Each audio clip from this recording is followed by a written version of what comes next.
Hey everybody, welcome to Pop Culture Philosophers. It's time for Robbie? It's time for Rockin Robbie Live. Here tonight, I do want to go ahead and say that the Huntsville Comic and Pop Culture Expo, of course, has been postponed. It's going to be in July now, is the current date, July 18th and 19th in Huntsville, Alabama. If it happens, you can come see the excitable PCP crew, come see our panel, all that stuff. Super cool. Hope everybody's having a good, fun time. We all are. Everybody at PCP is safe and secure so far. We'll be starting here in just a second, y'all.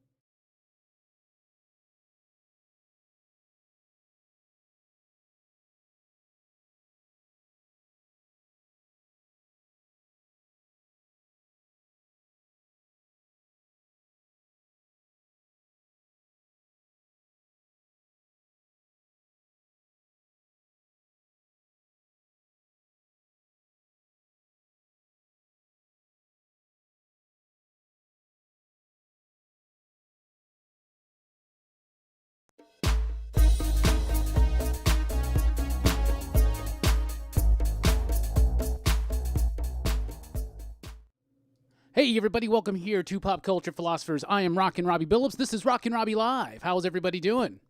I'm excited to be here. Say what's up, chat, chill here on our usual Sunday night. Rockin Robbie Live. I'm excited to be here. Once you get in here, sound off. Let us know that you're here. We're doing more live streams these days just to keep in touch. Make sure everybody's being careful, being safe, all that jazz. The world's changing every single day. Once you get in here, shout out. And let's start chatting. Once again, I'm Rockin Robbie Billups. This is Pop Culture Philosophers. If you're a first-timer, well, thank you for being here. We're going to be talking about comic books, movies, pop culture, and a whole lot more. We'll be taking a look at this upcoming week's new comic books. We'll be talking about our favorite comic books of last week. We'll be talking a little bit about the New Warriors. I don't want to say that too loud. We'll be asking the question of the week, and we'll just be chatting and touching base here. You can join the PCP Army. This is the official Pop Culture Philosophers Facebook group. You can also follow Pop Culture Philosophers on Facebook, on Instagram. You can follow me on Twitter at TheRockinRobbie. And we are on Patreon, patreon.com/PCP. If you have the means in these tough times and you want to support, you can do so there or in a super chat tonight. But just being here, chatting, all that jazz, that is support enough. Please hit the thumbs up button. Crush it, if you will. Let's get the conversations going. This show is driven by your questions, comments, concerns, thoughts, all that jazz. I do want to give a quick shout out real quick to our patrons right now. David, Alex, Brian, Nelson, Reggie, Josh, Brian, David, Dean, Dunlaney, HC, Jason, Javi, Monmeet, Michael, Peter, Robert, Seth, Timo, TJ, and William. Thank you so much for your support, especially in these troubling times. What's up, C3? We got C3 in the house. Ruben, Frankie, David, what's up? How are y'all doing? What's up, Kitten Puke? What's up, Sam Fett? What's up, Green Man? What's up, Reggie? The Reggie, how are you doing? Well, thank you very much, Green Man. He says, recently got into comics. Love this channel. What's up, Dodora? How are you doing? What's up, S Squared? Good to see you again. What's up? I can't tell if that's an L or an I, so a capital I. So I'm just going to say, what's up, Garcia? Thank you very much. Thank you, Michael. Michael says, thanks for doing all the live podcasts this week. It really does make a difference. We have gone live a whole lot more. I once again did my top 10 comics of the week. I did that one live. I did some advanced reviews last Monday live. I did a live stream Thursday night with Bueller. And we did a Friday night live stream with Jelani and Brooks. Where we did our Spawn, our long-awaited Spawn movie review. So if you haven't checked that one out yet, it is on the channel. And it may be it's like one of the longest movie reviews we ever did. Now, at the end of it, we do a little bit of show and tell, which is always fun because Brooks and Jelani are big toy guys as well. But that was a pretty fun experience, man. We were 40 minutes late because Brooks was still using Internet Explorer, and he had to download Google Chrome, and he had to set up a Google account, and Brooks is not the most tech-savvy person, I should say. I don't know jack about computers. I barely know anything about it, right? But Brooks is like Stone Age a little bit. The door says hit the like button. I agree. But yeah, we're doing more live podcasts this week. I announced the schedule in the PCP Army group on Facebook. So we got tonight, obviously. Tomorrow night, I'll be going live on this channel at 7 p.m., all time central, by the way. So Monday night, I'm going live with Chad from 90MF Comics. Very excited about that one. Wednesday night, I'm going live again with my top 10 comic books of the week. Thursday night, I'm going live with Brooks and Jelani. We're going to be talking about the state of the X-Men books. And Friday night, I'm doing a live stream over at Dylan's Comics. It's our monthly comic book YouTuber meetup. We'll be talking about our favorite comic books of March. And right now, it's me, Dylan, Bullseye Bob from Everything Comics, and we're pretty sure Bueller's locked in. So yeah, I do expect more. So yeah. Anyway, thanks everybody for being here. What's up, Lewis? Watched The Rocketeer, pretty boring. Sometimes that happens, doesn't it? And sometimes you rewatch a movie that you're not looking forward to, like Spawn, and you really enjoy it. And if anybody missed it, I made the announcement on the Spawn live stream that in 2020, I'm going to be a Spawn fan, damn it. So I reread issue number 1, and now I plan on rereading a lot of Spawn. And now I'm actively looking for a Spawn action figure, like Series 1, Spawn 1, or Spawn 3 from a few series later. Those in the know what I'm talking about. What's up, Def Rocker? Peace from Newark.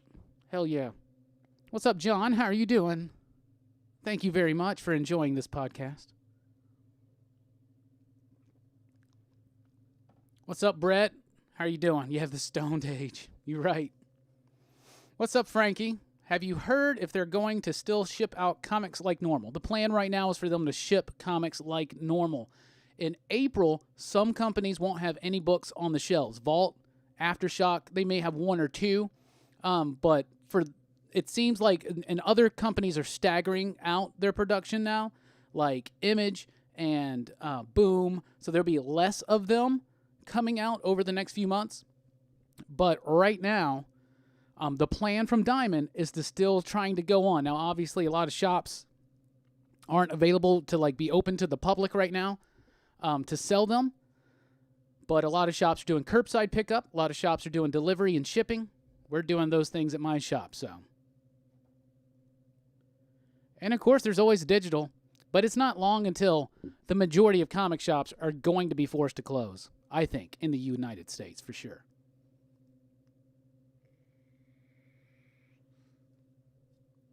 S Squared says, haven't gotten out in 7 days, maybe 5 minutes tomorrow. I need some stuff. So, yeah, you got to take care of it sometimes. I had to go get cat food. But I'm still going out. I'm still going to work, and, work's it. I'm at work, and then I come right home.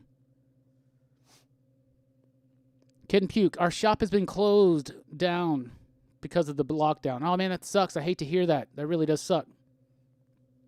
There's going to be trying times ahead for small businesses, especially the comic book industry.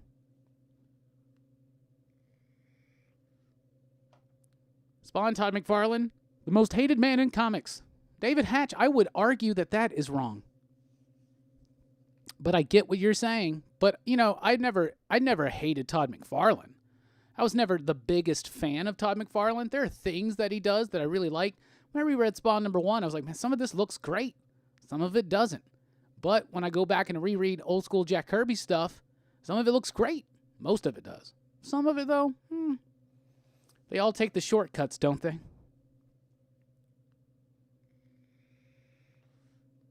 Yeah, you got to get out, get that vitamin D. Just stay away from people.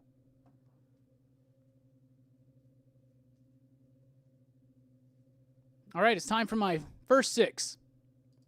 First 6, Sean. First 6 is 6 comic books I want to show off from my collection. This idea, of course, is in no way a ripoff of Bueller and Bob's First 5 and Final 5 that they do on the Coffee and Comics video every Monday morning. So it's in no way a ripoff. And in fact, Bueller told me on the stream Thursday that I could totally steal the top 5, the First 5 and Final 5 idea, but, I like to come up with my own ideas. So here's my first 6.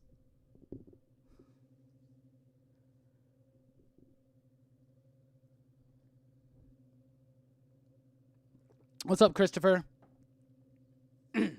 All right, first one, Before the Four, Ben Grimm and Logan, number one. So back in the, probably the early 2000s, they decided to do a series of 3 different prequels for the Fantastic Four. And this one is Ben and Wolverine. It's kind of like a past team up before they become Wolverine and the Thing. And it was kind of fun and light and silly. They did a Reed one, and they also did one with Susan and Johnny. I showed off not too long ago my X-Force or X-Factor number 5 and 6, first appearance of Apocalypse. Well, there's my number 1.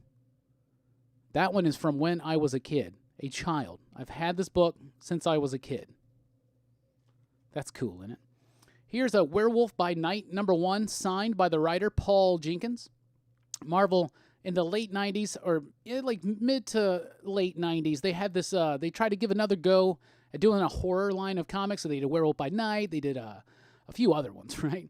But Paul Jenkins was the writer on this one. This is before he did Inhumans. And when I met him in 2002, I brought this for him to sign, and he was amazed that anybody even had this one. But yeah, there's my Werewolf by Night number 1, signed by Paul Jenkins. Here's my Human Torch number 1. This book, I believe, is from the 70s. You can tell by the 25-center, right? The 25-cent price tag. But this was I think this was a reprint tale. I don't know. I've never actually read it, but it looks like, I don't know. Is that Johnny and Jim Hammond? I have no idea, but I have it. I should crack it open and read it one day. Here's my Silverhawks number 1 from Marvel/Star Comics in the 80s. You guys know I'm a huge Silverhawks fan. So there's my number 1 issue of Silverhawks. And one of the most prized comic books in my collection, my Kid and Play number 1 from Marvel Comics. I am a huge Kid and Play fan. Huge. And I don't have every issue of this. I only have issue 1 and 3. I can't remember how many they did. It was between 7 and 12. But I'm on the hunt. I need to get every single issue of Kid and Play. But there's my number 1, and that's seriously, and I'm not just joking, that is one of my absolute favorite comic books in my collection. And there's my first 6, everybody. All right. Let's see here. Well, S Squared, aren't you still allowed to, like, go outside just to, like, walk around and stuff as long as you stay away from everybody? That's how the shelter-in-place things have gone here and the lockdowns. They're not telling people not to go outside. They're just telling people to stay away from each other and pretty much shut down all non-essential business. Which, oddly, somehow comic books is non-essential. And I'm like, there's some of us that would argue, homie, like GameStop. I'm just joking about that. Like, the safety of our staff and the safety of our customers is a priority right now. And that's why we're trying to limit the amount of people coming into the shop. But as the days progress, seems like more people or less people are coming out. More people are getting the idea, oh, I need to stay in. And we are offering curbside. We're offering shipping, all that stuff. Oh, Kid and Play is the shit. Kid and Play is the shit, y'all. Ola, ola, eh, ola, ola, eh, rollin', rollin', rollin', Kid and Play now, rollin', roll. I don't know what it is about, oh man, I could go right into it. And Too Hype, come on. Too Hype is one of the greatest hip-hop albums from that late 80s, early 90s period. I'm serious. I get it. I love The Chronic too. But don't sleep on Too Hype. And they kept making great music. And then they had a beef with Vanilla Ice, and that's really fun. Really fun. Undercover. Y'all remember that song? That's a good song. Man. And yeah, House Party. House Party's a great movie. When you rewatch it, maybe it's a little long, but the craziest thing about House Party when you rewatch it is remembering it's actually, for its time, it was kind of edgy. Like, for Kid and Play. Like, you get what I'm saying? Like, kids telling people to suck his dick and shit. You know what I'm saying? I don't know. You don't get that usually on their albums. But I love it. I love me some Kid and Play. Lots of love for Kid and Play. Frankie says, I love the Silverhawks. I love when the hawk screams in the intro of the cartoon. I can't do that sound. And then it's like, Tally Hawk. By the way, that is the best, absolute best 80s animated series theme song. Sorry. Because it starts off and it's got that wings of silver, nerves of steel. Silver hawks, partly metal, partly real. Silver hawks. And Silverhawk toys are hard to find in really good condition because everybody just beat the hell out of them. And they're pretty expensive. I've got a Quicksilver that's trashed, but I got a Quicksilver, damn it. I got a Flashback that's pristine. Jelani has a Copper Kid that is absolutely pristine. I've got a Monstar, which was a great... I loved that thing when I was a kid, and when I got to re-get that at the expo, I think last year or 2 years ago, loved it so much. And I've got a...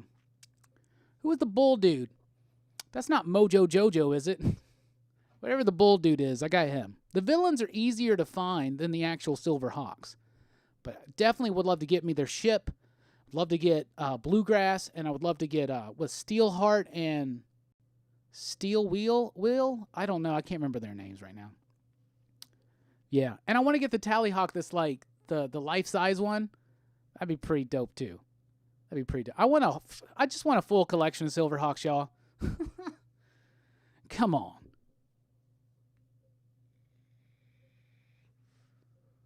Let's see. I've fallen behind on some comments.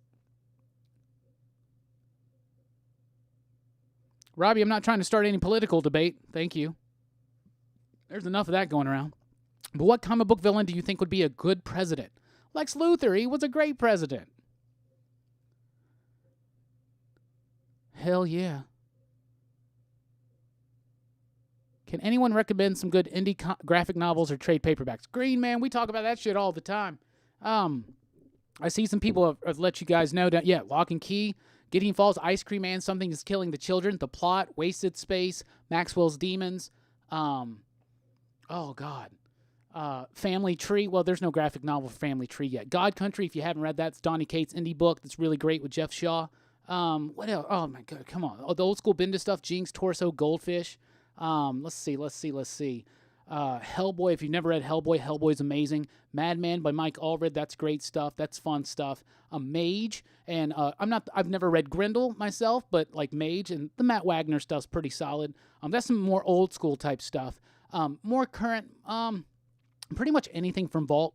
I really love Vault. I think they're great. These Savage Shores, Friendo, Fearscape, and Deep Roots. I don't know if you can find 4 better comics than that from one company.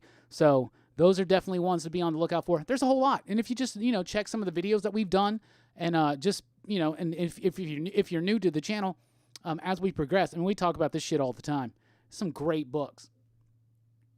We're in a renaissance for independent comics. So let's just hope that we can all weather this shit out, right? But that's my for real answer was Luthor. Kid and Puke says Deathstroke. David says, I found my copy of Marvel Chamber of Chills, number 4 from 1973. Didn't even know I had it. Hell yeah, homie.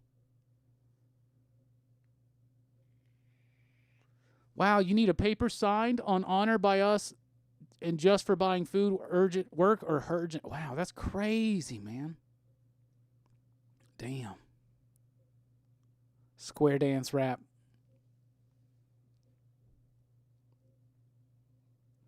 Well, damn. Well, it is important to get some sunshine. Just open a window and stand in front of it naked. I'm just kidding. Don't do that. These really are crazy, crazy times, aren't they? Every day you wake up, it's something new. It's nuts. Economies are literally collapsing before our eyes. It's nuts.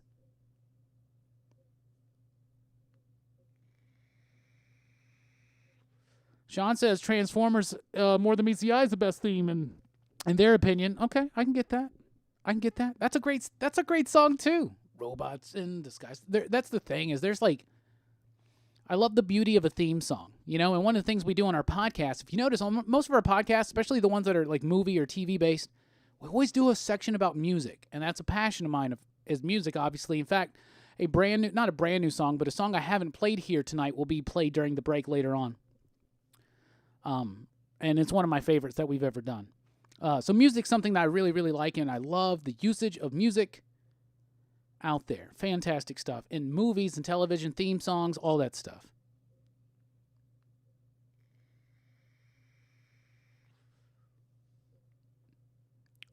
Clark Kent would be ideal. He did say villain, and so are you saying Clark Kent's a villain?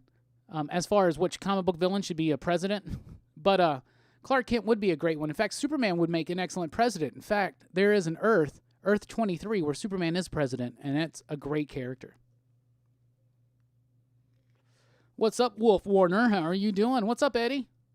Frankie says, haven't seen those toys in like 25 to 30 years. Yeah, Silverhawks toys are not easy to find, but when I find them and I can find them cheap enough, I'll get them. But I think Delaney spent like $60-$70 on his copper kid, and I really should have. I wanted to. This dude had a nice clean Quicksilver.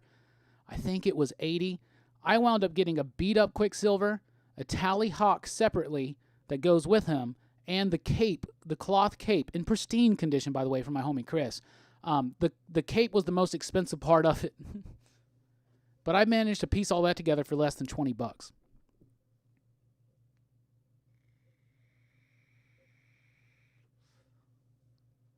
I buy more independent comics than I do Marvel and DC. I never thought it would happen. Michael, that's great. That makes me feel so good because those are the best comics. That's where you get the most original content, the best ideas, the most innovative storytelling.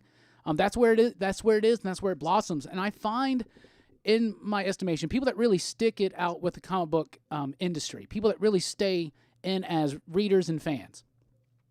And there are people that are only into Marvel or only into DC or a combination of both, that are lifelong fans, and I'm not saying that that's not the case.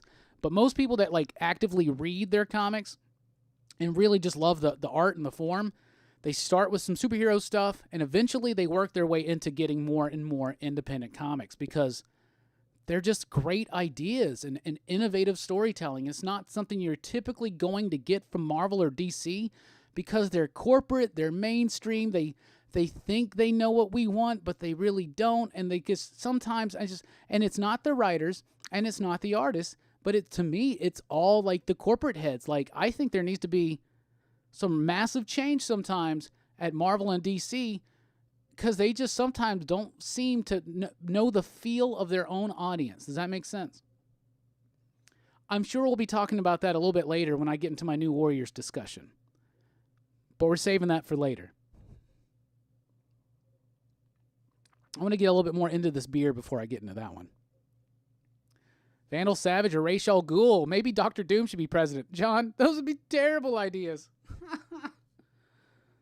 At least Luthor would be more. And he was president in the DC universe. And I love that era of Superman. Jeff Loeb, Joe Kelly stuff. J.M. DeMatteis was on it. Who was the other? Doug Mahnke and was it Mark Schultz?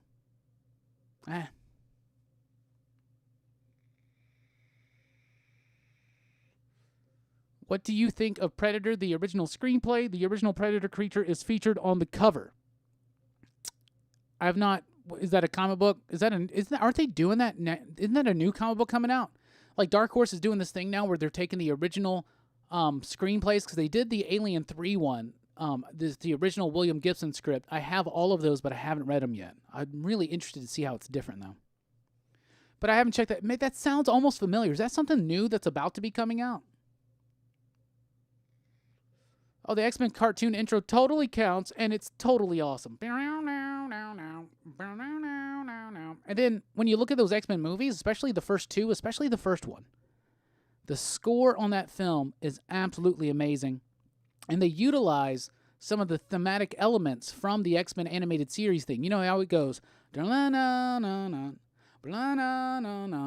Well, in the score, if you pay attention, it will go, and it's an element from that, which is done differently, but very effectively, in my opinion. I'm a super nerd when it comes to movie scores. I eat that shit up. Reggie, just finished The Resistance. Not sure if it was meant to be scary, but holy crap, I'm scared. Yeah, me too. That was very scary. The crazy timing on that one, right?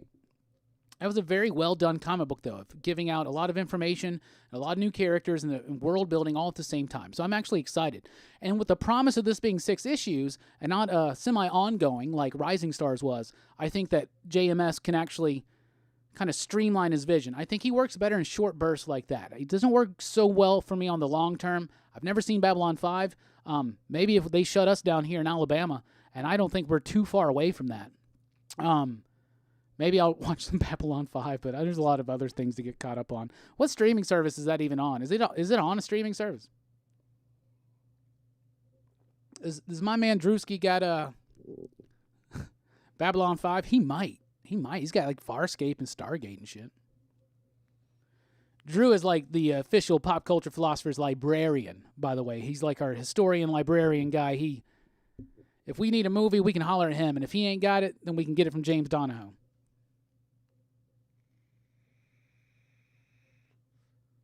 Well, Sean, they're not necessarily a thing of the past. I think people are very hopeful that we'll get through this, we'll get beyond it, and then cons will resume like normal. That's the idea, right?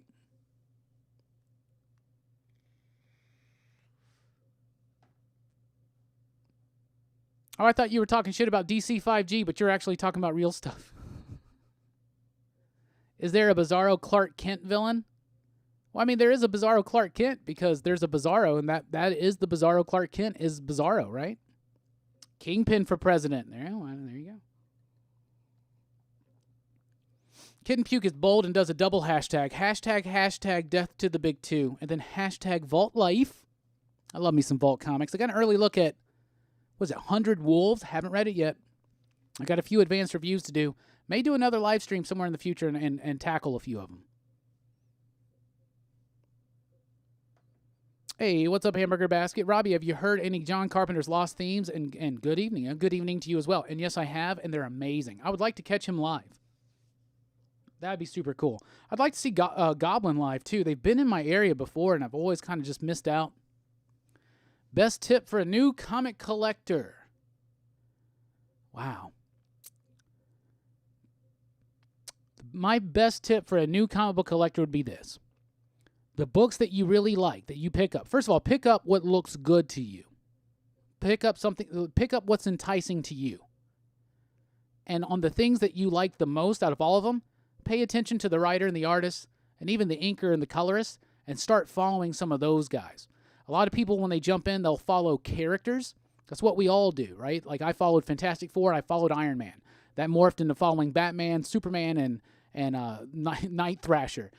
So stuff like that, right? So instead of following characters, I would follow creators. The creators of the books that you really, really like. And if you like their superhero stuff, you'll love their indie stuff. And another great tip for a new collector is to watch Pop Culture Philosophers and watch Comics with Bueller and watch Jim Mint Collectibles and watch Everything Comics and watch Dylan's Comics. Some great channels. Watch 90MF Comics. Watch The Boy Who Had 7 Talks Comics. There's some great resources out here. And if you want to know about some of the best comic books of all time, check out my personal series, Comics Revisited. It's me and a guest every episode talking about, in our opinion, one of the strongest and best comic books out there. Not always the case. Sometimes we do a theme thing and we wind up covering something like 0 Hour.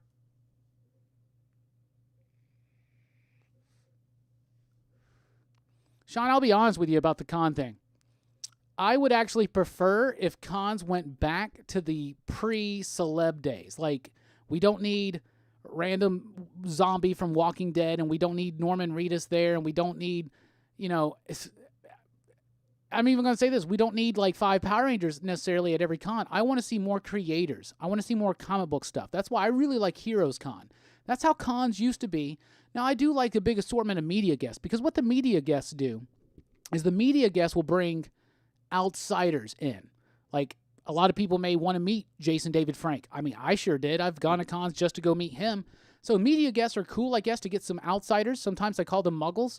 But it's nice to get them kind of in there, and then they can see and experience and just be like, this is super, super fun. So, I mean, I understand the media guests. There are media guests that really excite me.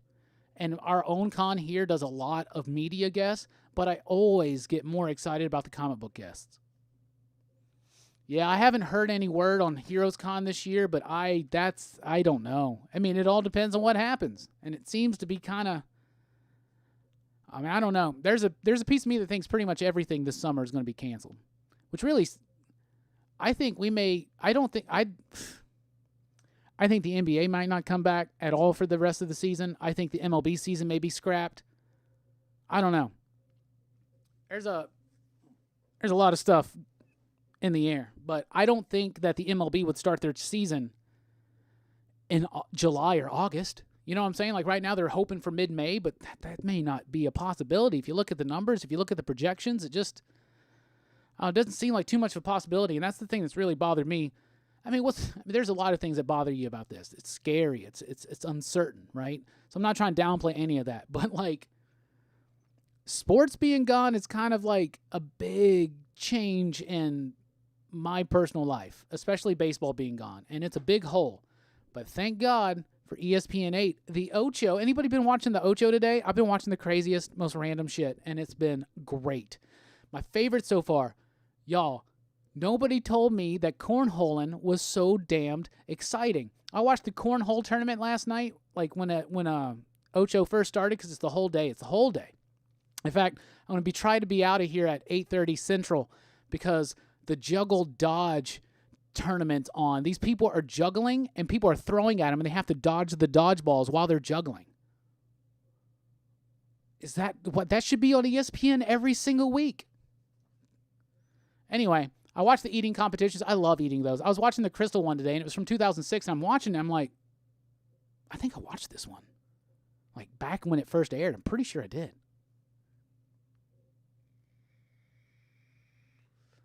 Anyway, the Ocho's been keeping me going.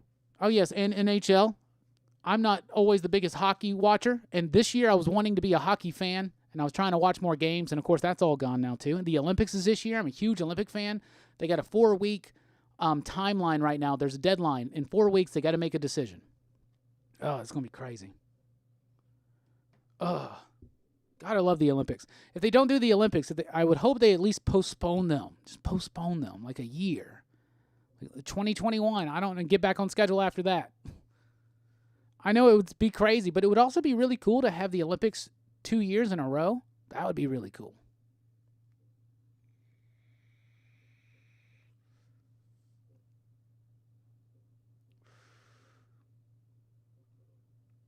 Well, if contact sports are canceled until a vaccine, I mean, we may not have the NFL come back this year.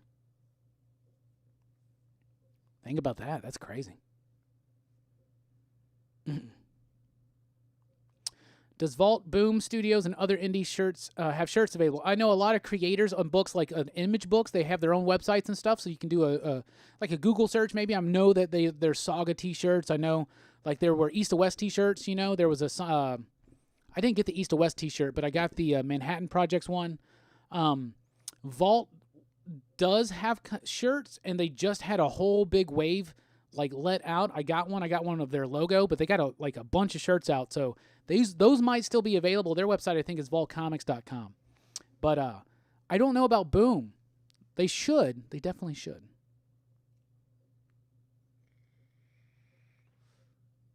I feel like some cons were bloated money grabs. Well, yeah, there's an element of it that's the money grab. I mean, that's just business. And then there's an element of it that's just a celebration. So I like cons, but I'm not like a crazy con goer.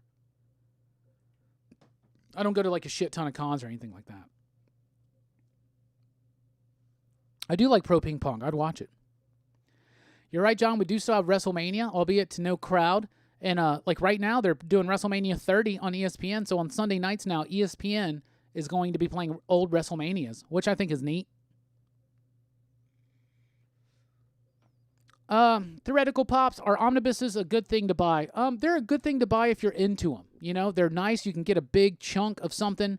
They can get pretty pricey. Sometimes they go out of print. Sometimes they incur value. That's really cool. Sometimes they have a lot of problems because they're so big and so thick. I personally think that I find most omnibuses hard to read.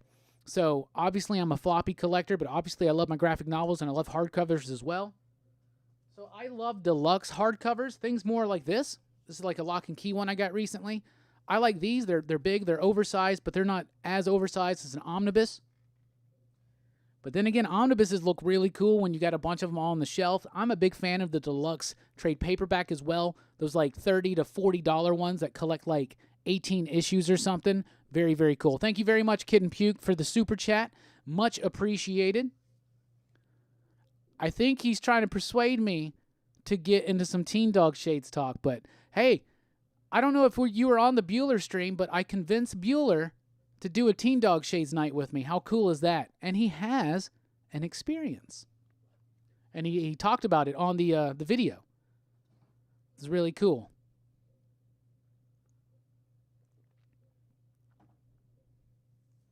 But omnibuses are a good thing if that's what you're into. I find them a little bit hard to read. It seems more aimed at a collector mentality, but they are nice to have so many issues of something right there in a beautiful edition. It just sometimes, I would definitely check out Jim Minton Collectibles channel for omnibuses especially, because he collects a lot of omnibuses and his collection is absolutely astounding. And he does a lot of reviews on them and things like that. Me personally though, I like a good deluxe hardcover and I like a good like extra-size trade paperback, and I like floppies.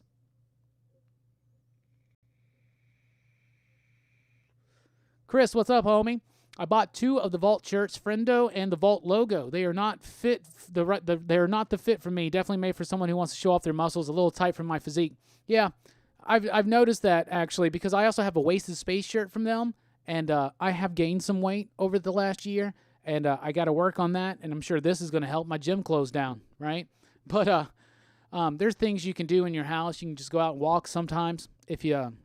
All that stuff. But yeah, they're definitely more athletic build, so you might want to think about that if you order a Vault shirt. You might want to go a size up. And I already knew that because I had that Wasted Space shirt. And when I bought my Vault Comics logo, I didn't learn my lesson. But I was like, you know what, though? If I buy it in the size I should be able to wear, that's going to be inspirational to get me to try to shed some of this weight again. Yeah, David, the Marvel Epic line, I'm like, in particular, those books are amazing.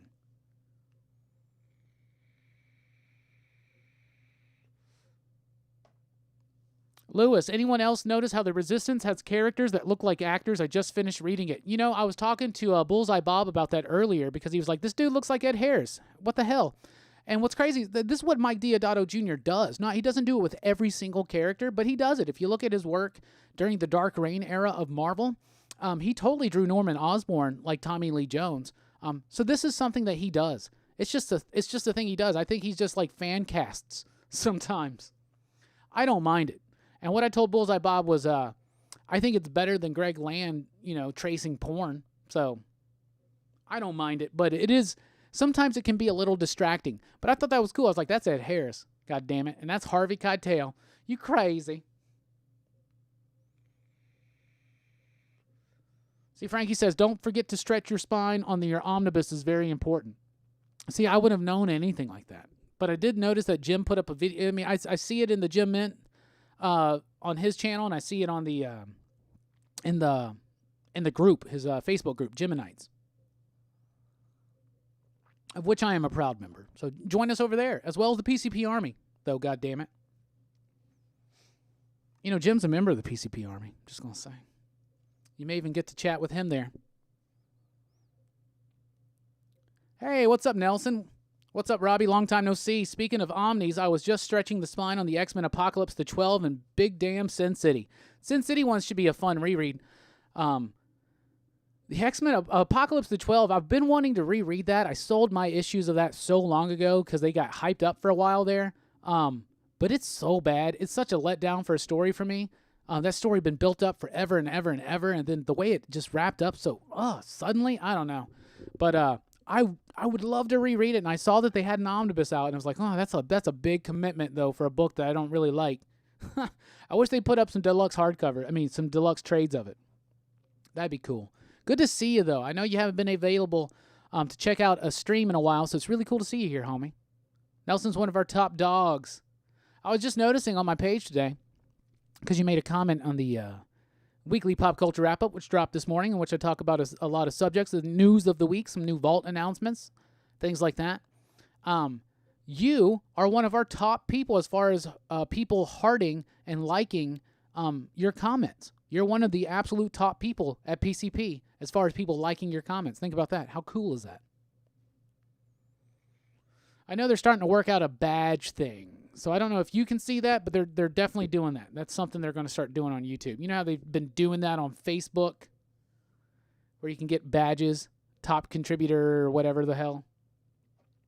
Maybe some PCP for life shirts. Frankie, that's a great idea. We do have a line of shirts right now available. In every video I do, there's a description link down below. I think it's TeePublic is the page, but if you hit that link, it will take you right to the shirts. So we got a lot of shirts available. I personally do have one, but like I've outgrown it just a little bit. So you might want to order a size up on those too. You're going to get the same Vault t-shirt syndrome on those. But Strickland just actually bought me some more, so that's super cool. And John's buying them for all the crew. Jelani wears one sometimes in the video, the DC Bullet logo that we completely did not rip off for our PCP logo. Like that's available in the shirt. The one I personally like, it's like the Battlestar Galactica font, but it just says Popstar Philosophers, and it's got a little, or Pop Culture Philosophers, and it's got a star on it. I really like that one. Do you check Comics Explained? Yeah, I definitely check out his channel. I check out Comics Explained. These are like the super like elite big dogs, right? Like Comics Explained and Comistorian and Comic Pop. I watch Comic Pop more often. Comics Explained and Comistorian, most of their content's not, I don't think, necessarily directed to me, just because I already know this content. I already know these stories. You know what I'm saying? But they are slick, and I think they're really, really great. Great channels. When I have mad respect for all of those guys. Some of my other favorites, aside from just my contemporaries here, like Comics with Bueller, Everything Comics, Dylan's Comics, Boy Who Had Seven, 90 MF Comics, Jim Mint Collectibles, my homies. The other ones I really, really like are Strip Panel Naked, which is Hassan Osman El How. That's his channel. He is a comic book letterer, and he's probably one of the best letterers out there. And he does a great channel where he dissects the technique and the thematic and storytelling power of comics, and he's got a great channel.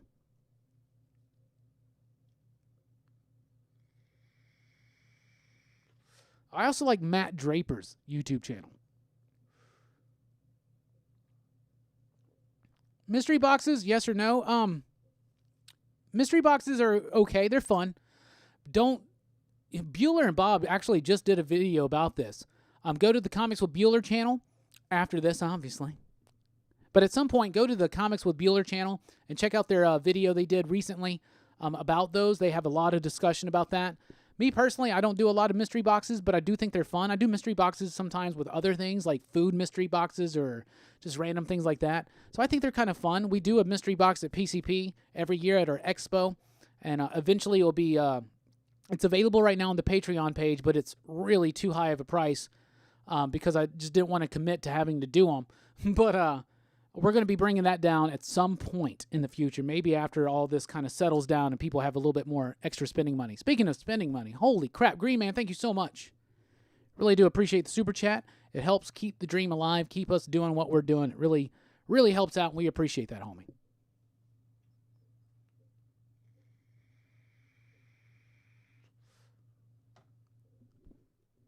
Hey, what's up, Taki? How are you doing?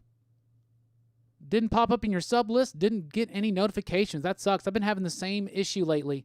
I know that YouTube's staff has kind of been diminished a little bit. So I don't know if that's a part of it.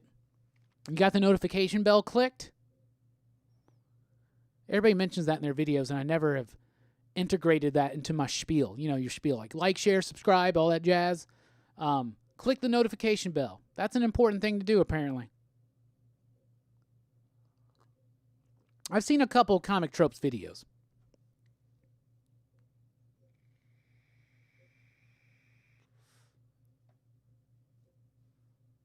Oh, well, thank you, Frankie. I try to be entertaining, informative, and insightful. Those are the three words that are supposed to be our core tenets here at Pop Culture Philosophers. We do that before every podcast and every video. We want to be entertaining, positive, insightful, and informative.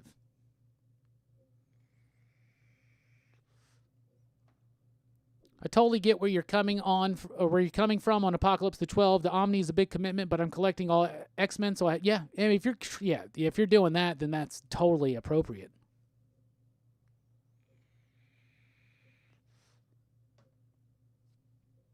Yeah, Orlando says same. You did not show up on my sub page as live, but you are showing up on the side list. I've been having that problem too.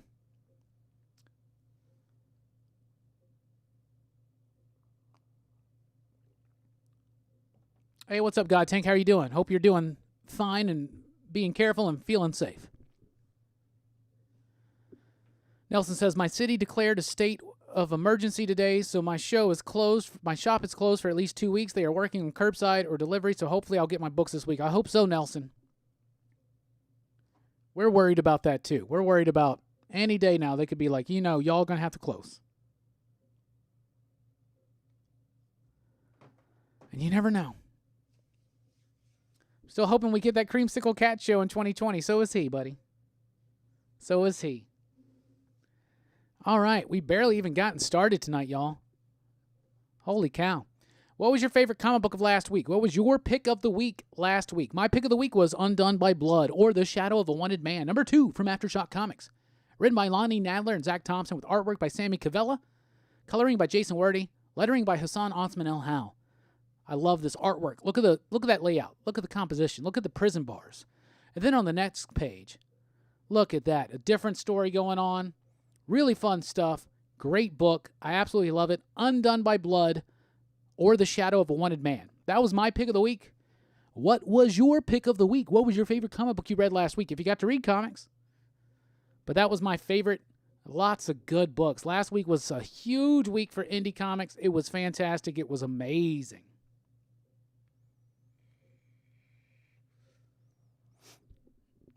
Dave, it might be what it takes to get you to go digital. I mean, digital comics I don't mind digital comics. Obviously, I like having, the tactile experience. I like having the feel and the smell of the comic book and all that stuff. I like physical media. But sometimes, and you know how often you run out of space when you're a collector. So I think that doing certain things digitally is very appropriate. And mostly in my collection, what I have digital is more old school type stuff. Stuff that might be a little too expensive to buy the actual floppies or something. I got all the covers of Strange Academy, right or wrong. Well, that's up to you. If you like the covers, if they mean something to you, then absolutely. Usually for me, though, I just buy one cover, unless another cover really hits me.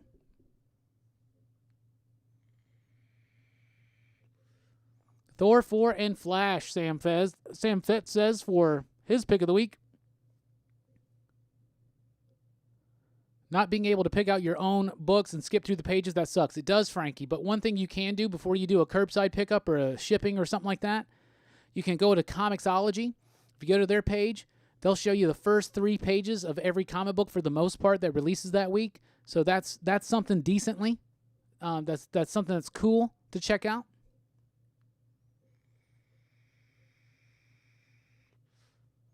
Red Mother number 4, Secret Variant. Frankie, what was that? Was that the one where the colors were swapped? There was a Secret Variant on Spider-Woman too, but I thought Spider-Woman was a little bit of a dud. I went to Midtown Comics on Times Square. It was a ghost town. I bet New York is. I read somewhere tonight that New York has 5% of all the cases right now.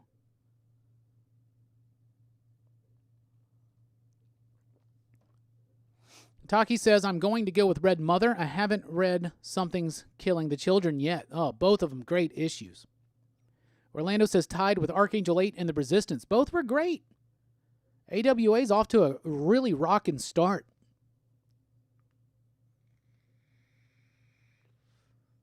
Yeah, that white cover. That did look cool. Taki says, Spider-Woman was okay. It was okay, I guess. That was like one of Marvel's biggest launches of the spring, right? And it's just like, I don't know. I just don't know. I don't know if it's going to do what they want it to do. which is bringing a lot of readership to Spider-Woman. Spider-Woman's a cool character, but I myself have never been super into her. I got a Spider-Woman #1 from like the 70s or whatever. I never read it, but I have it. I have it because Marv Wolfman was at the expo last year, and I never got a chance to meet him because he left early on the second day, and it pissed me off, and we were super busy on the first day. But, you know, you got to go, you got to go. That's what they say. We're about to be taking a look at what's coming up in comic shops this week. Then we'll be taking a quick break in which I'm going to reveal a song to y'all that me and my homie Skeptic did when we operated at the Basement Show about 10 plus years ago. So get those picks of the weeks in right now. Once again, mine was Undone by Blood. Let it scroll through that artwork. Reggie says Something is Killing the Children, Batman, Resistance, and Outlawed. All four great books. Frankie says honorable mention TMNT Power Rangers #4. Great book. Has Strike Force been canceled? I believe it has. It might have another issue or two. I'm not sure.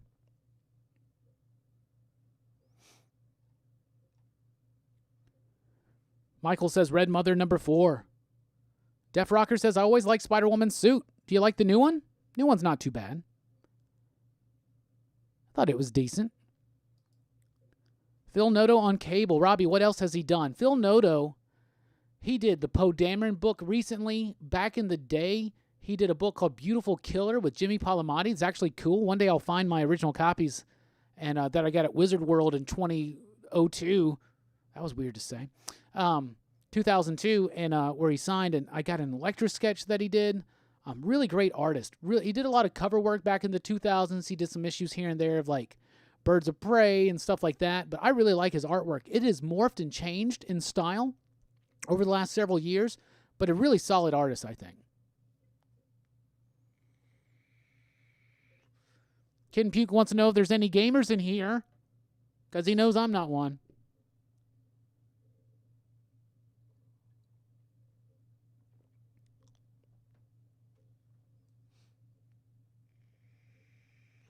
He was doing work recently on the Doctor Strange book. Michael says Deceased Unkillables #2 is the honorable mention. See, I never liked the old Spider-Woman superhero suit just because to me it looked a little silly, right? I don't know. There's something about it was like too gaudy. I mean, it's okay and it's a cool design. I like the Carpenter design better. Spider-Woman 2, that was the design that I really thought was solid. But my favorite Spider-Woman book was the one that John Byrne did with Bart Sears like in the late 90s. But that just may be nostalgia. I like the art in Unkillables. I think it's cool. I like it. And it's the same cat that draws The Man Who Effed Up Time. And it's a different type style, but I think it's appropriate for this quick little 3-issue series. Hey, John, thank you so much. We do appreciate that. John with the $2 super chat. And I don't know what it is, but Robbie Bateman just showed up and it was like, John, how about this? Bam. Robbie, thank you so much.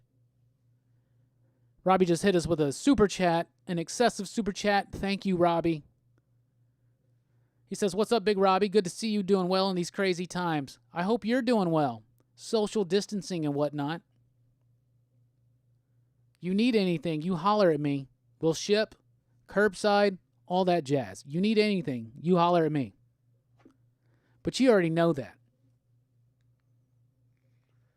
Robbie's a good friend of mine. The reason I got to go to Heroes Con last year, Robbie's one of the coolest fellas I've ever met and a super stand-up dude.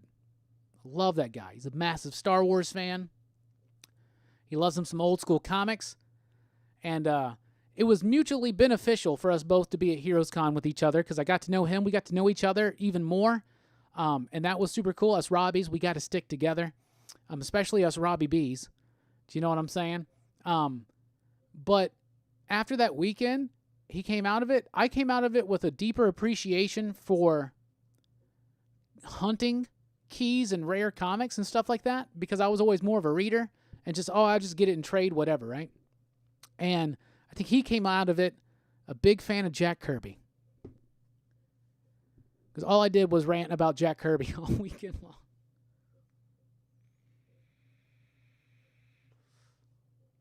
Hell yeah.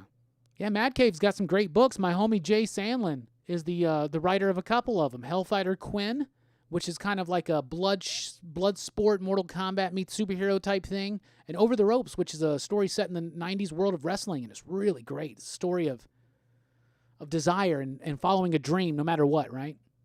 Robbie, John, thank you all so much. Here's to you. And, of course, Green Man and everybody else that I can't remember right now, but everybody else.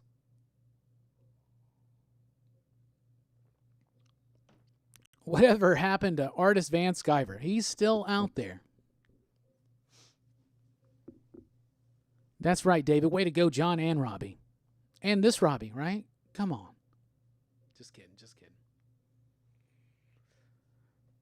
Arminio, how are you doing, homie? It's crazy up there. I hope you're doing well, staying safe. He says, I'm a huge wrestling fan and loving Over the Ropes. That's a great book. Great book. Jay was just in the shop on Saturday. He did some curbside. And got to chat with him for just a moment, but he seems to be doing well and safe and all that kind of stuff. Mad Cave has been postponing some of their releases, so I know he's got something else in the works. So we'll probably hear about that soon. Orlando says, I've been enjoying Over the Ropes as well as Battle Cats. I really liked Show's End. That's another one from them that I really liked. And I've got...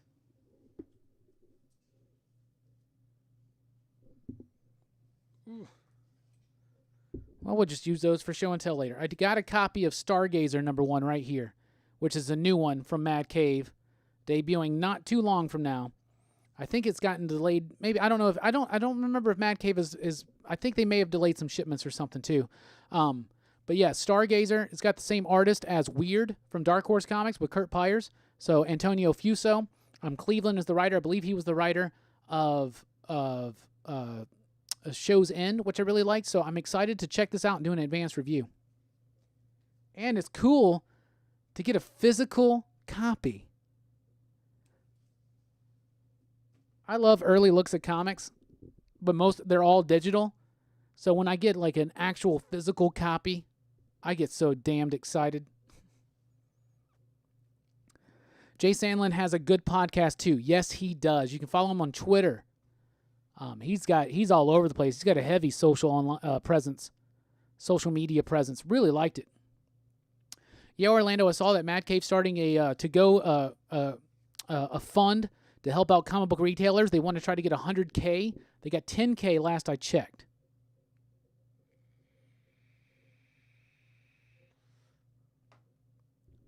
Green Man, me personally, I don't have an online shop, but the shop I work at, we don't necessarily have an online shop, but we do online orders. We have an eBay store, but most importantly, if you follow the shop I work at on Facebook and send us messages, we can definitely hook you up. I can hook you up with a subscription service. I can hook you up with whatever you need.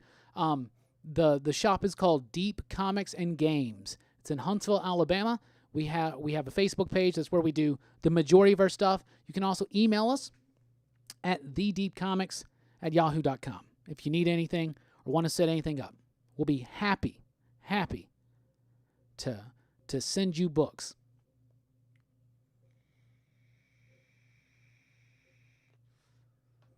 That sucks, buddy. LCS is shut down, of course, right? Y'all are like complete, like non-essential shutdown up there. I don't think we're too far away. I don't know. Some people probably would say that about her, Megan Fox, but I've never really been. I don't know. I've never really. I don't know. I hear that she's actually really good. And my lady loves that movie. What was that movie she did? Was it Jennifer's Body or something? Something like that? I don't know. I hated her in the Transformers movies. And that's pretty much my only experience with her.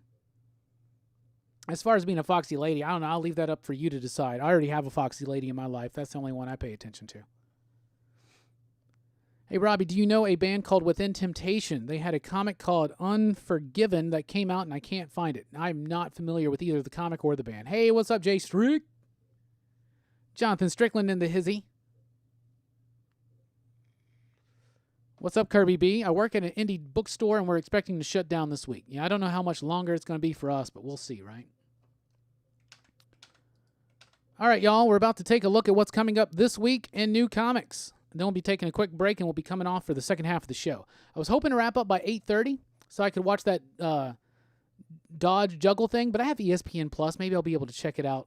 But if you are in dire need of sports like I am, watch the Ocho tonight. Oh, my goodness. Thank you, ESPN, for doing this. They should do this every week. They should make it a real channel. I'd watch the hell out of it. I'm serious. I love shit like this. Like I said, I was amazed.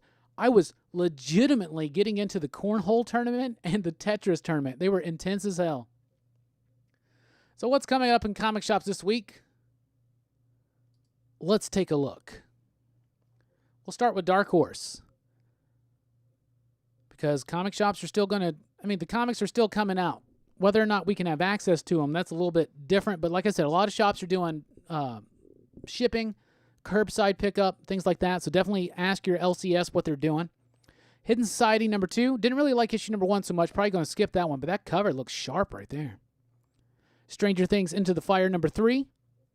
Tomorrow number 2. Witchfinder Reign of Darkness number 5. Let's go to IDW. Hey, the Kanto trade paperback is out this week. This was one of my absolute favorite comic books of last year. I loved it. It made my top 10. I think it was number 10. This book was great. If you haven't read Kanto, it's out this week. You should definitely check it out. Dying is Easy, number 4. Eve Stranger, number 5. Gears of War, Hive Busters. Ghostbusters Year 1, number 3. I Can Sell You a Body, number 3. My Little Pony, Friendship is Magic, number 88. Some other My Little Pony something. Marvel Action Avengers, number 1. Kill Lock, number 4. After the last Best Comics of the Month live stream I did with Dylan, Bob, and Bueller, they sold me on this book, and I got stuck back on it again. Really liked it. Judge Dredd, False Witness. Rising Sun, number 3. Sonic the Hedgehog, number 27. Transformers Galaxies, number 6. TMNT 104. TMNT Jenica, number 2. And Transformers vs. Terminator, number 1. Sick cover. Look at that. And Usagi Yojimbo Color Classics number 3. That's from IDW. Let's jump down to Diamond, see what they got. You can see all that stuff. They do a bunch of variant covers and stuff. So I'm just going to flip it through. That's what they got coming out. I don't read a lot from Dynamite. I'll be honest with you. From Boom Studios, they had a big week this week. What do they got coming out this week? Angel and Spike number 10. Folklords number 5. That's the final issue for now.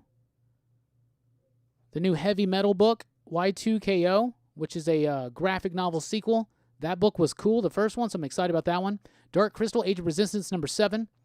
Mighty Morphin Power Rangers, number 49, with a Green Ranger foil cover. Totally worth it. Look at that. This is what I've been waiting for. That green foil variant. Come on, y'all. Once and Future returns with issue number 7. Look at the colors, by the way, on that variant. It's a Frizen variant. Look at that. Holy cow. It's the first time I've seen that. That's amazing. Oh, and the Once and Future trade paperback comes out. That's really cool. Oh, man. Boom's going to have another hell of a week. Some other companies here. Let's just go through here. Animosity 27. Apocalypse Girl 3. Bunch of graphic novels. Blade Runner 2019, number 7. A book set in the past. Cat Shit Volume 1, number 1. Someone was asking me about that one. And I saw, I was watching Hero and the Kid, their YouTube channel, and Will had asked permission to say cat shit. That was really funny to me. 7 Days wraps up with issue number, or it doesn't wrap up, it's the penultimate issue, number 6. Hey, the Category 0 trade paperback is out. This is by Adem Kamel. He's a fantastic dude. He's a long-time supporter of PCP. He loves the channel, and we love him. The trade paperback of that is out, and I love that it says Volume 1. He mentioned wanting to do more, and I really want to see more. Sumerian, Queen of the Black Coast, number 2. It's kind of like an unlicensed Conan book? I don't know.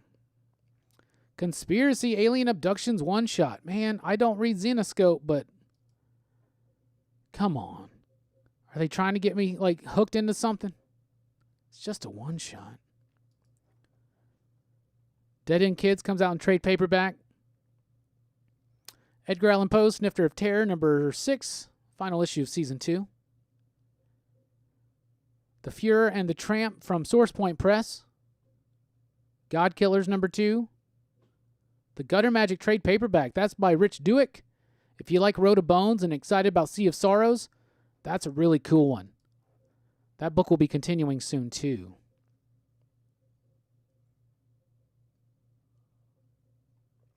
Let's move through this real quick. Lots of stuff there.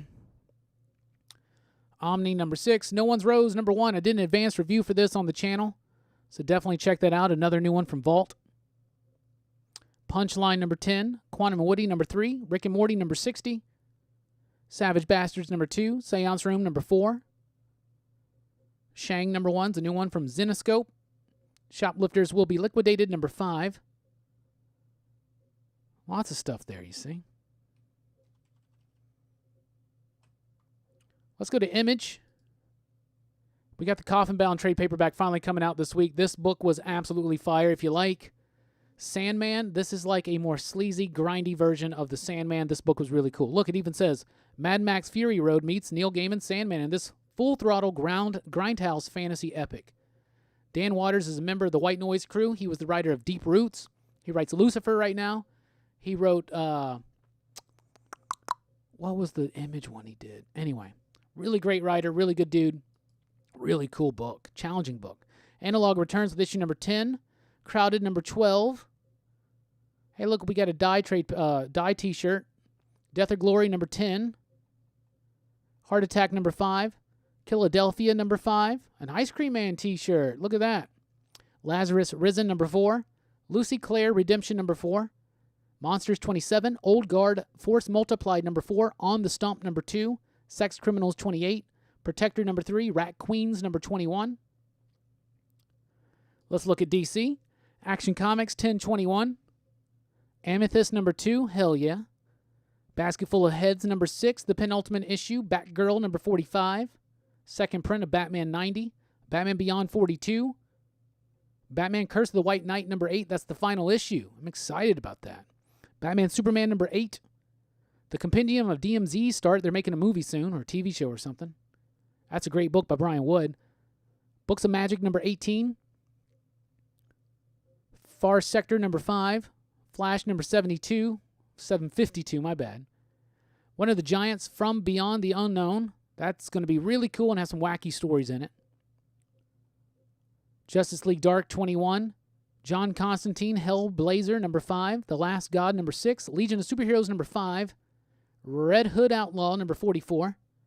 Supergirl, number 40. Suicide Squad, number 4. Wonder Woman, 754. And let's wrap this up with Marvel Comics. 2020 Force Works, number 2.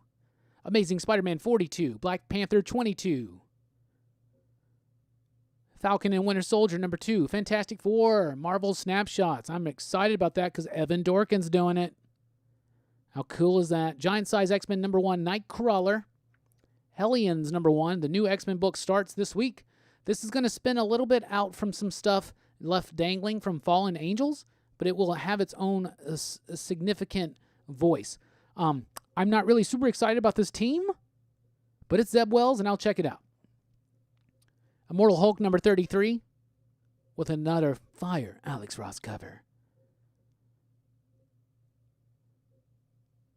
Oh, a facsimile of 182, so they've now done facsimiles of 180, 181, and 182. I think that's a great idea. Jessica Jones' Blind Spot wraps up with issue number 6. Punisher Soviet wraps up with issue number 6. The first Dawn of X trades come out that are not just the Dawn of X trades that have them all, but the complete trades. New Mutants by Jonathan Hickman, out this week. Revenge of Cosmic Ghost Rider, number 4. Road to Empire, The Kree Skrull War, number 1. Scream, Curse of Carnage, number 5. Star, number 3. Star Wars Bounty Hunters, number 2. Tarot, number 4. That's an Avengers Defenders thing. Wolverine, number 2. Very excited to check that one out. I loved issue number 1. And X-Men, number 9. And X-Men Fantastic Four, number 3. Looks like an absolute fantastic week for comic books. I'm excited about a lot of those. What are you excited about? Let us know.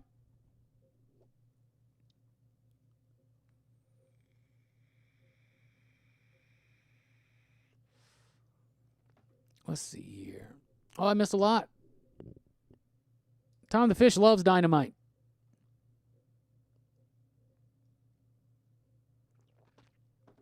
Let's see.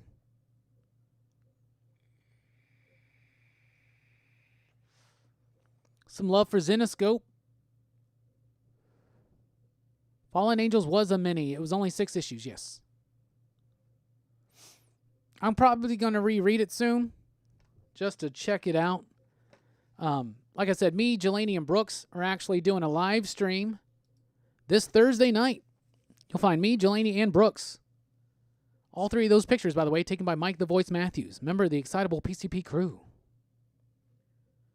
Yeah, I read the first couple issues of the Witchblade book, and it was pretty decent, but I didn't continue on with it. I read it briefly throughout many different times during its initial run, but I never completely was sold on Witchblade. Anyway, this upcoming Thursday night, me, Brooks, and Jelani are going to be chatting about the state of X-Men comics.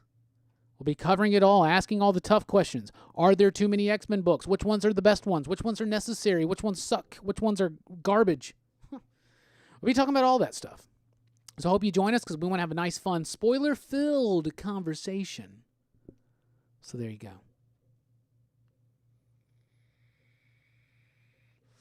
All right, y'all, we're about to take a quick break. When we come back, we'll be talking about New Warriors. We'll be talking about other questions and topics you want to bring up. We'll be asking the question of the week, and we'll get into show and tell. So we got a lot more coming. Hey, what's up, Mike? Thanks for being here. I just gave you a nice shout-out because I mentioned to everybody that we're doing a live stream this Thursday night with me, Jelani, and Brooks talking about X-Men books, and I pointed out to everybody that you did every single one of those photos. I had to scour today to find 3 photos, one of each of us in black and white. They were all done by Mike the Voice Matthews because he is an excellent photographer. Definitely check out his work. What's your Instagram account? Let us know, Mike, real quick before I sign out for a break real quick. And during the break, I'll be letting you hear a song I did with my homie Skeptic when I was part of the Basement Show over 10 years ago. But a song called Surreal.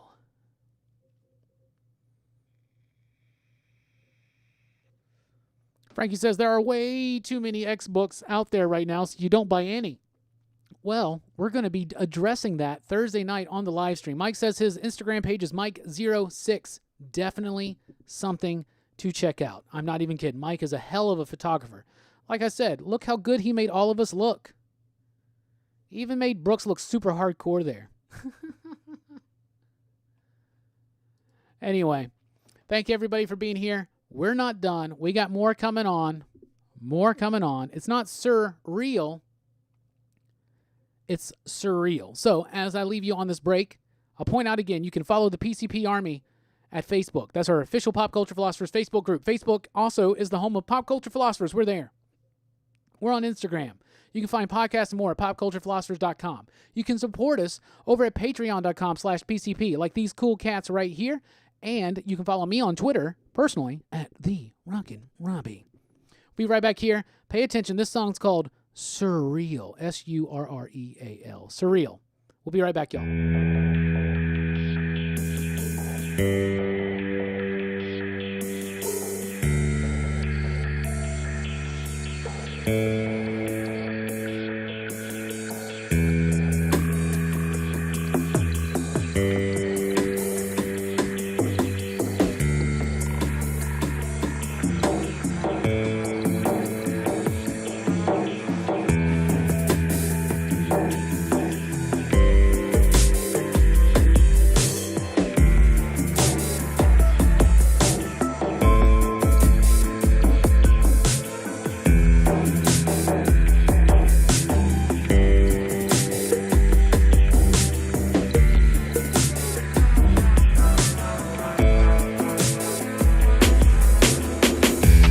another one. Pay attention, sons and daughters of the revolutionary era's just begun. Put on your AF1s, this road we travel on. Not for the faint of heart, so grab a friend, she'll tag along. Walk down the street in any ghetto, see what life's about, then turn around and block it out. Hip-hop ain't dead, it's underground. For ages, sages relay phrases, stories handed down. And history teaches us the past, it tends to stain the ground. Repeat and echo, screaming, making no sound.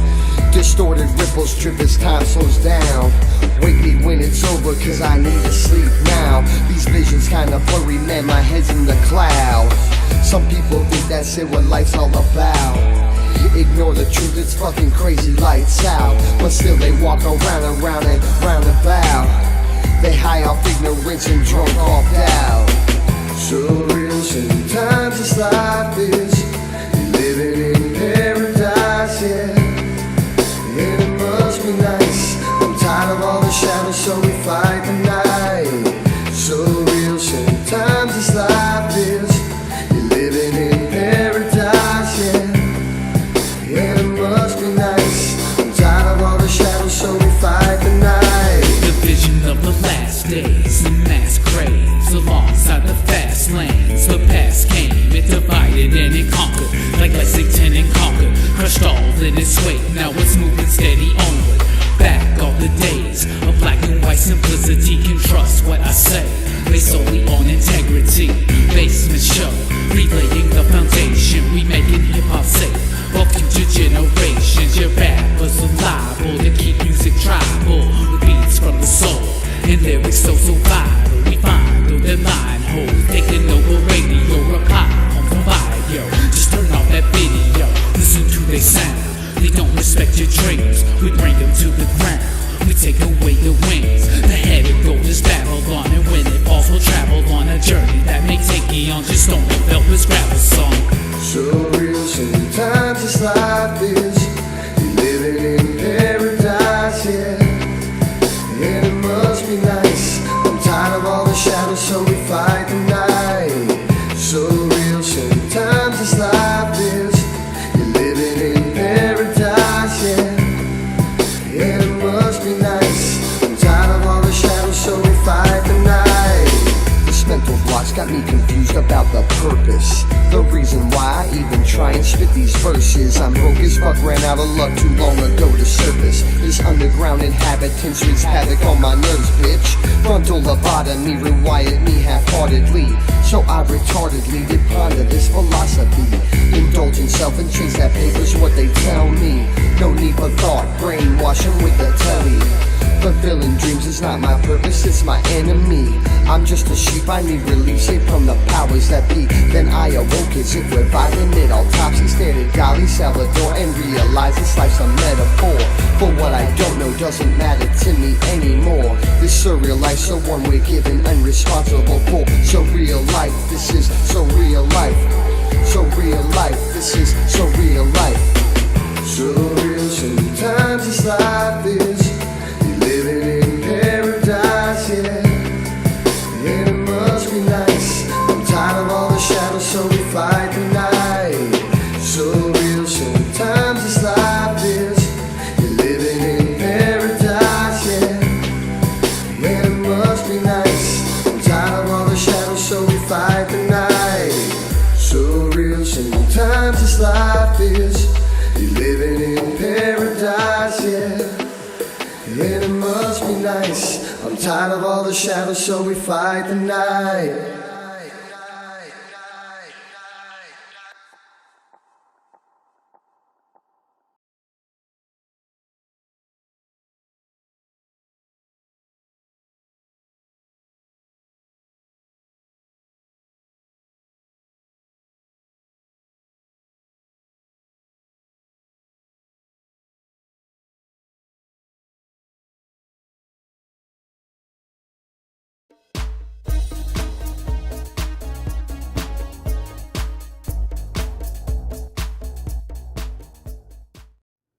Hey everybody, welcome back here to Pop Culture Philosophers and Rockin Robbie Live. We're about to start the second half. We've had a lot of fun discussion in the first half.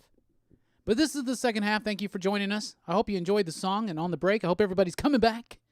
grabbing some popcorns, grabbing some snacks. And right now, about 10 minutes away from the juggle dodge going on the Ocho. You know what? I should have grabbed my tablet and actually had it streaming. How stupid am I? I should have had it streaming. We could have watched it together. Anyway, hopefully I can catch it on a replay because I pay for ESPN Plus. That'd be great, right? If not, I'll just YouTube some shit. Anyway, these people juggle and people throw dodgeballs at them. That's crazy.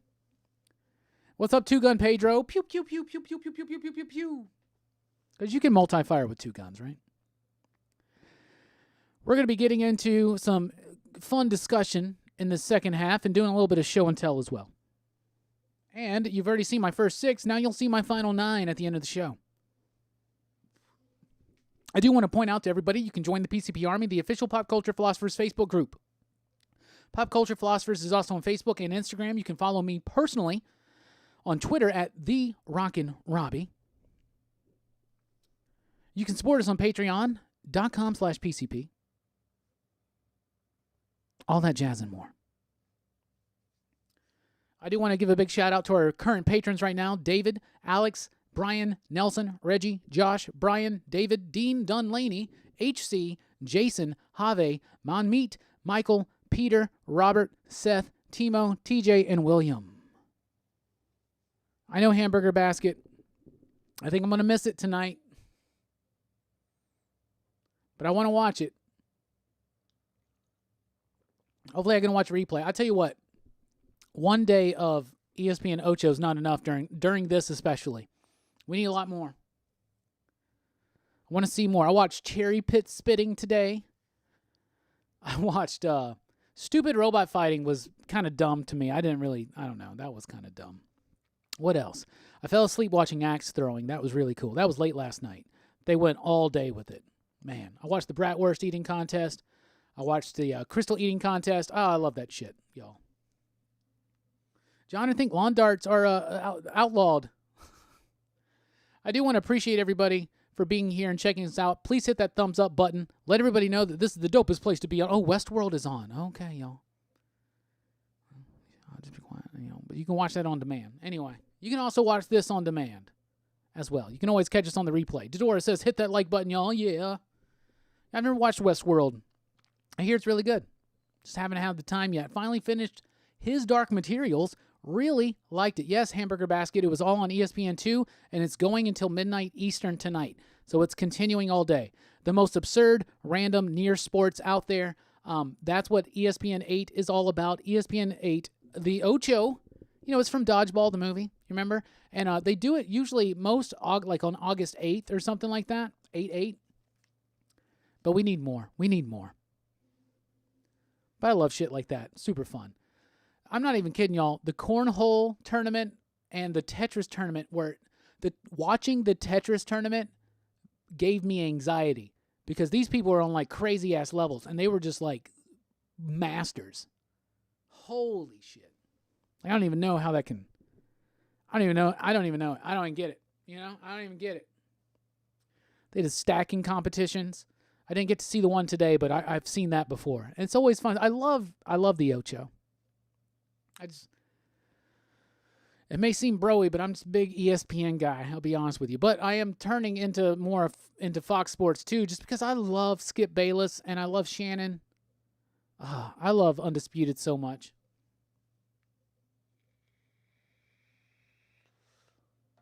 So we got some more topics to get into tonight. I got some announcements here. Friday night, be sure to join us on Dylan's Comics, the YouTube channel Dylan's Comics. If you don't subscribe to Dylan's Comics, you can find him on my featured channels page at the homepage of the PCP YouTube page. Friends of PCP. We'll be doing our monthly comic book YouTuber meetup. Me, Bob, and Dylan, and most likely Bueller, and maybe a couple of others.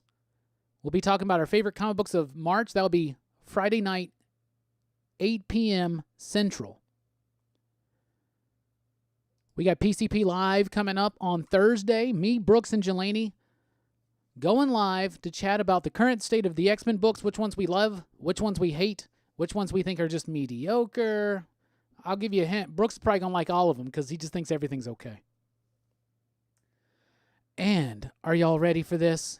I'm very excited. So we've been doing these PCP movie polls because there are no new movies to watch.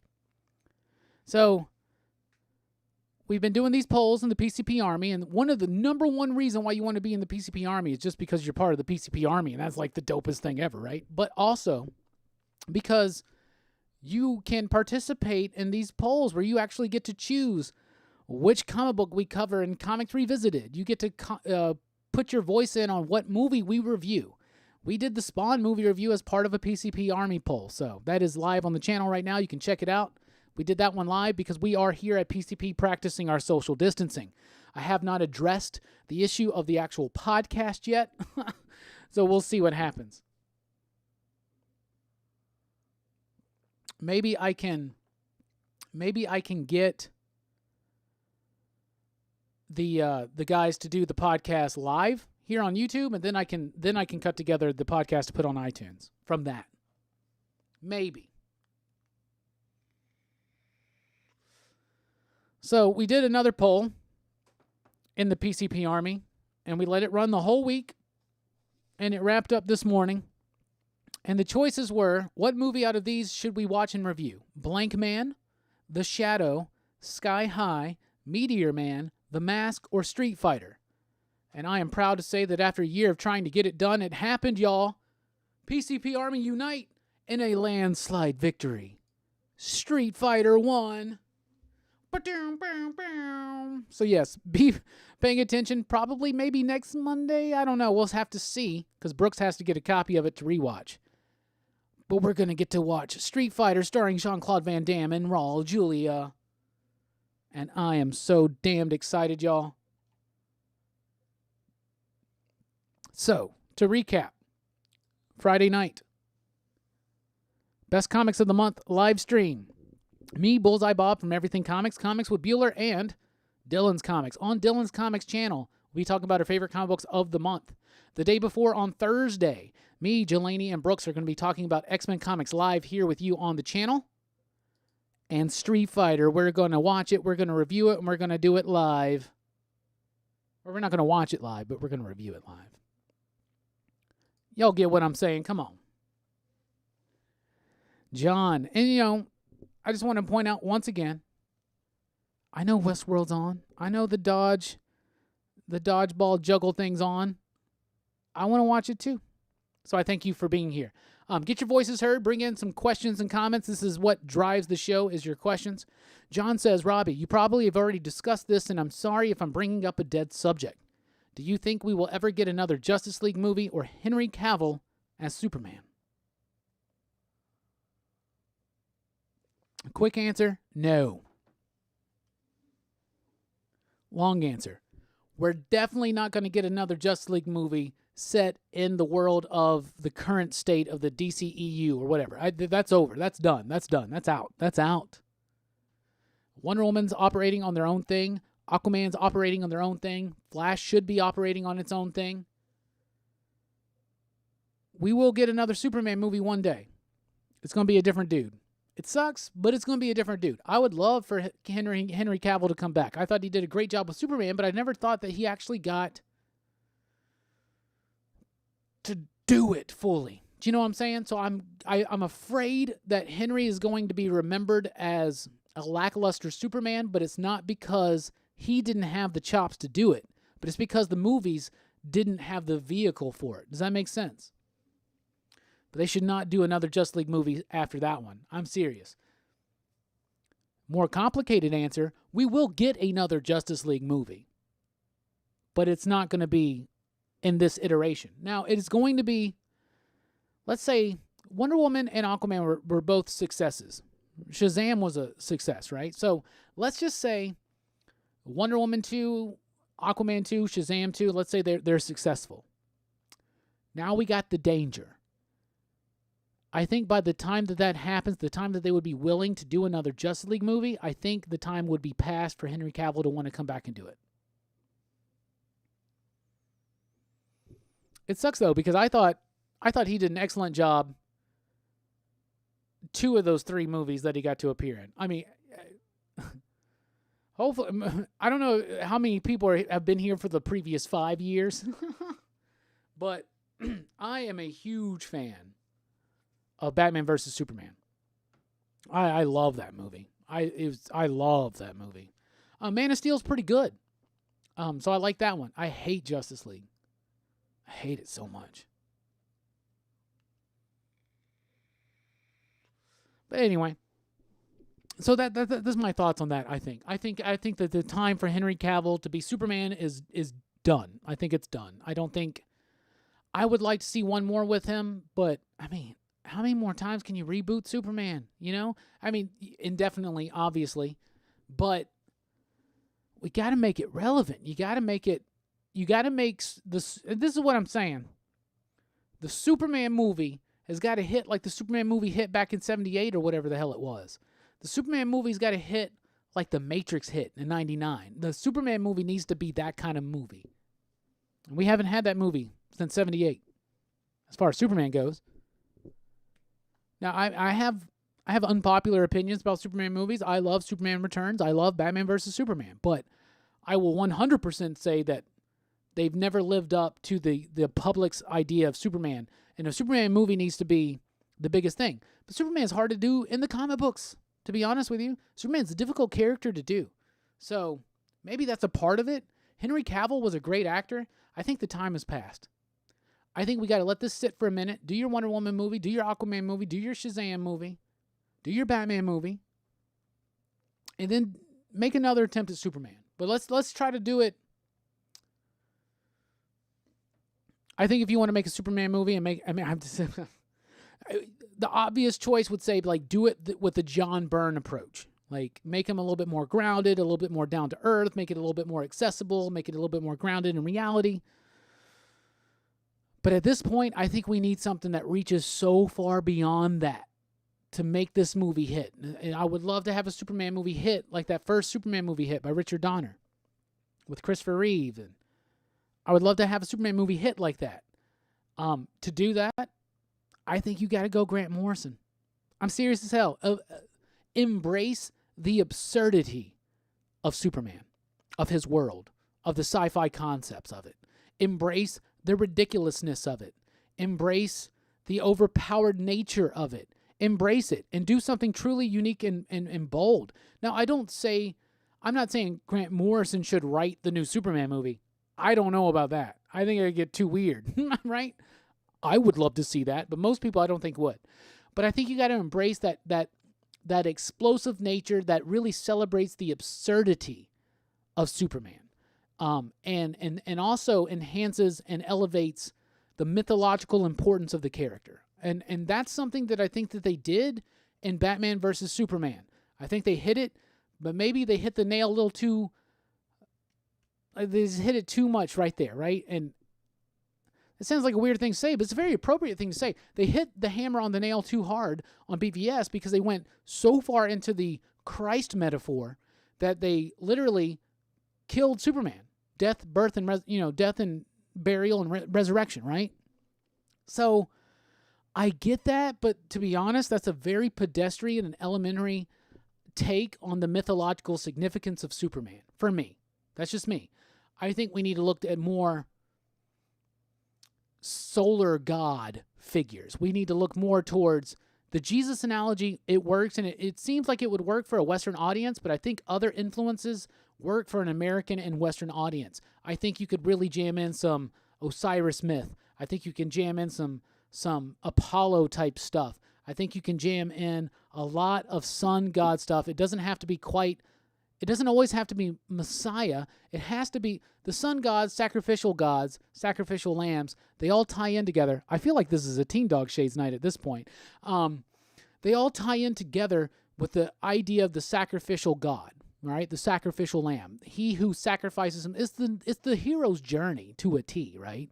But with a literal sacrifice.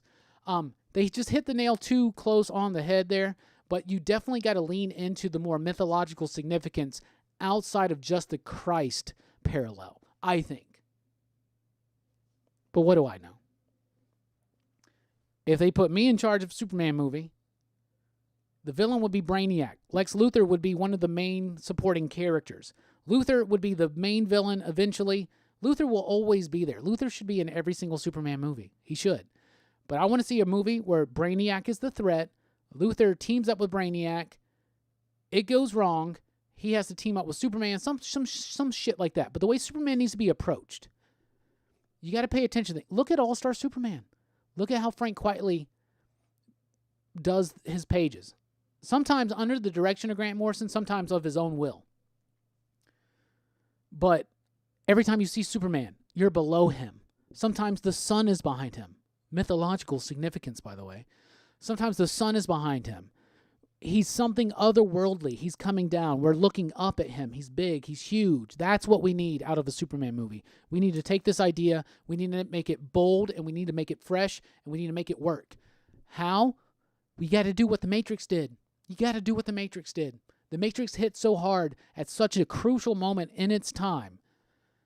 It was groundbreaking and innovative for film and story, for just even having a new, fresh idea, albeit kind of based a lot on anime and Grant Morrison's own work.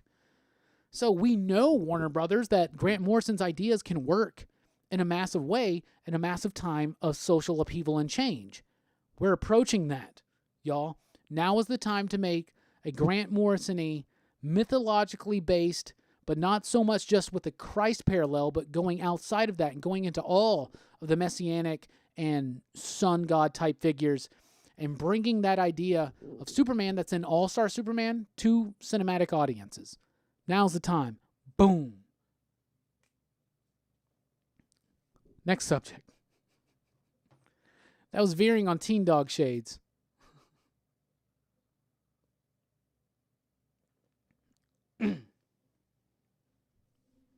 Lordy. Let's see. Found a Street Fighter 1 Oceans Comics. Didn't realize McFarlane cover. Oh, that's super cool, Sean. I'll have to be on the lookout for that. Brooks looks like he got some red kryptonite in that picture. Yeah, he did. That's evil Brooks. He just needs a goatee, right? That's why Green Arrow 24 blew up.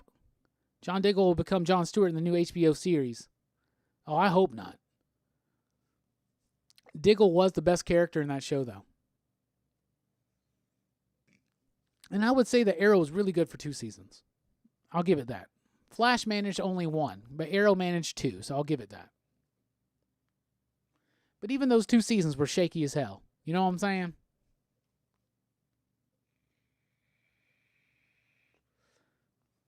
If they do another Green Lantern movie, it should be like 2 Lanterns, like in the comic. The idea, especially Jeff Johns is supposed to be doing it. The idea is that they want to do it like a buddy cop movie. If ever there was a time appropriate to do a buddy cop model on a superhero film, like do like a fusion of a buddy cop film and a superhero film, Green Lantern is perfect for that. So you're right. Hal and John. That would work so well. Do it like Lethal Weapon in space. I mean, right, y'all? Lethal Weapon in space.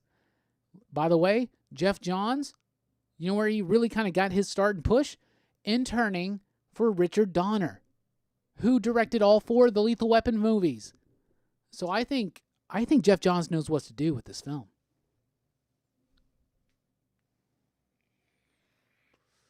They need to make Superman more wholesome and not as dark or brooding. I agree. Superman's not a dark, brooding character, and that's not the approach to take him in. There are moments where he should question his mission. There are moments where, forgive me for going back to the Christ parallel, which is very obvious for Western audiences, there are moments where he needs to be like, my God, why hast thou forsaken me? Those moments need to happen, but he's not a Batman character. So there's got to be hope. There's got to be optimism. There's got to be flash. There's got to be flamboyance. There's got to be crazy otherworldly ideas and concepts and innovation, cinematic innovation that we've never seen before. When they did the first Superman movie, we never saw a dude fly on screen so convincingly. That's what you got to do. In The Matrix, how convincing was some of that shit? Even if you look back on it now and it looks a little dumb, it's still, a lot of it holds up, yo.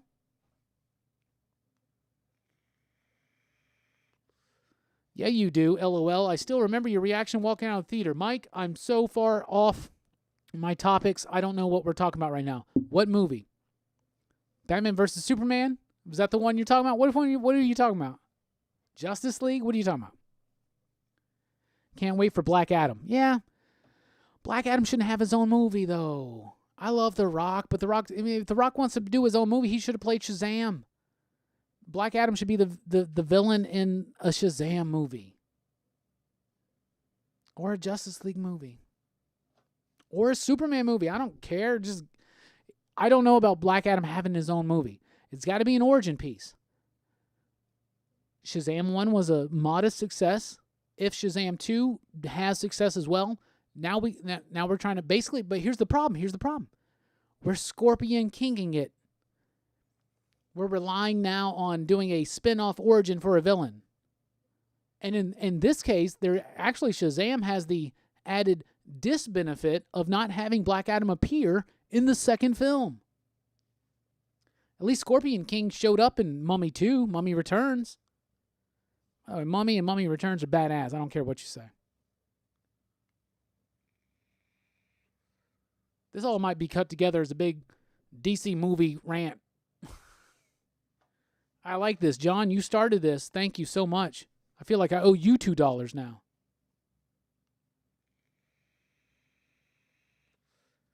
I think they should interject more real-world issues into Superman comics. He is the symbol of hope. Alex Ross gets it. Huge S on his chest. Alex Ross gets the artistic interpretation of Superman. Even when Alex Ross shows him from above, like when he's looking down on Superman, he looks epic and majestic and above the rest of us, right? Look at Superman Peace on Earth. That is visually how you need to represent Superman. Look at Superman Peace on Earth by Alex Ross, and look at All-Star Superman by Frank Quitely. That's how you artistically need to show us cinematically Superman. We need to look at him like that figure. Get your heads out of just the Christ parallel. It's got to go beyond that.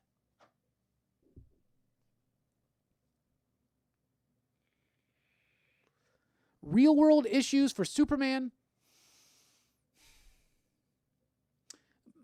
My opinion on that is that Superman needs to transcend any current real-world issues, because real-world issues, there are real-world issues like hunger, poverty, famine, things like that. Those are real-world issues that can be tackled. War. That's what Peace on Earth does so well. It's written by Paul Dini. Nobody has that. Read it. So good. It's the best out of all of those Dini Ross ones. They did a lot. They did the Batman War on Crime. They did a Shazam one. They did a Justice League one. They did a Wonder Woman one. Superman 1 is the best. It's one of the best Superman stories ever written. But what they need to do is make it be able to stand the test of time. Look back on The Matrix. It literally still addresses things that are even more so in the public consciousness and the zeitgeist right now, right? And that movie was over 20 years ago. Isn't that crazy? That's what Superman needs to do. It doesn't need to, real world issues for real, for sure, right? But not. And there were moments of BVS where they're trying to do that hero worship. There are moments where they touch on that, but you're right. Zack Snyder had a darker vision. More influenced by Frank Miller, which leads me to answer this question here. Where was it? Yeah. John says, doesn't Frank Miller hate Superman? No. Frank Miller does not hate Superman. And you can tell that from Superman Year One. And you can even, but you can't tell that. No, I was about to say you could even tell it from, but you can't. You can't tell it from Batman Dark Knight Returns. Most people get the idea that Frank Miller hates Superman because of the treatment of Superman as the government stooge in Dark Knight Returns. Now, that was very much more, I would say that was more Frank Miller speaking out against the Reagan administration in the United States, much less so than Superman. But he took the idea of Superman and compared it to that. Like, he didn't just compare it to that. He merged it with his idea of corporate distrust, corporatist politics, that kind of shit. Regressive economic policies in Frank Miller's estimation. That's why I was nervous about Superman Year One. I didn't like Superman Year One, but Superman Year One was actually very surprising to me with Miller's vision on who Superman is and why he does what he does. He went with the anti-bully approach, which is the earliest idea you can dig up from Superman. The Superman mythos is that he's anti-bullying, right? And not in a modern kind of way or whatever, but like he's against people that are trying to downtrodden the poor, the sick, the needy, the helpless. You got to do that. You got to have some really exuberant, crazy sci-fi concepts, embrace the absurdity of Superman and his powers, embrace the mythological nature of Superman, and you got to do something cinematically innovative. And that's what you got to do to make Superman a relevant film again.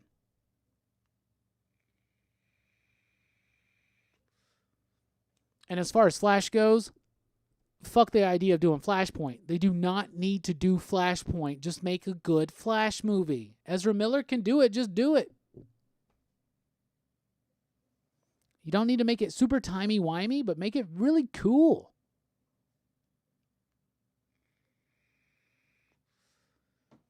Baz and Cruz would be really cool for a Green Lantern film, but they're definitely going to go Hal and John, and I think that's the route they should go. But I think you should definitely make room in a sequel for more. And I would actually rather have Jessica and Simon over Guy and Kyle. Even though Kyle's one of my favorite Green Lanterns ever.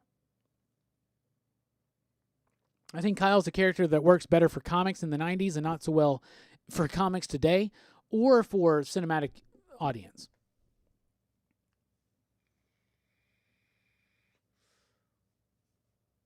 Yeah, Lethal Weapon in space would be a great concept. Dedora says all the Mummy movies are great. Even the third one's okay. The one with Jet Li. It's okay, but it's not the same type movie. But it's okay. I need to rewatch it. Mike says it was the Justice League he was talking about. Yeah, so I walked out of Justice League hating it, right? Mike, correct me if I'm wrong, but I walked out of watching the Justice League hating it. Being very disappointed, right? Superman needs more Rogol, Zar, and more Bendis. Nah. It could use more Bendis, and it could use more Rogol, Zar, or whatever his name is, if they did it a little bit better. I'm actually down with all of that stuff that Bendis is doing, aside from the whole revealing of the identity. It just smells of stunt. No reason, aside from, this will get people talking. Well, we're talking about it, so mission accomplished, motherfucker, but Jesus Christ, give me a good Superman book. And what's crazy is that some Superman books are like 75% an amazing Superman comic book. But the overall direction is just really weak right now.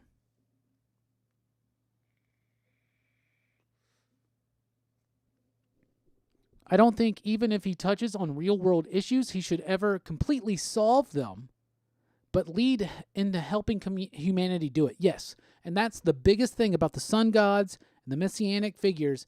It's not supposed to be an idea of you are doing this for us, and no slam on anybody's religious beliefs, but there is a very common conception about the Christ mythology, the Christ mythos, that it's a prayer and you're saved, like you're waiting on something else to save you. But if you really look into the text, there's more about what you do.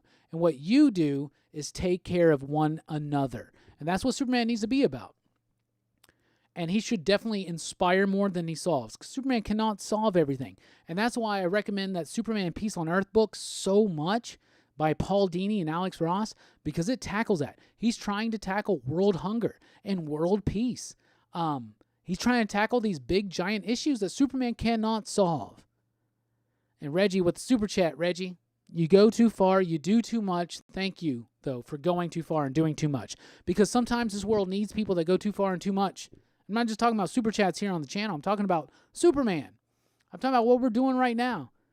Reggie says, Everyone, please remember to wash your hands. Yes, wash your hands. Social distance, all that jazz. Be a hero. I saw a thing today, and it was Superman sitting on a couch or on a chair watching TV.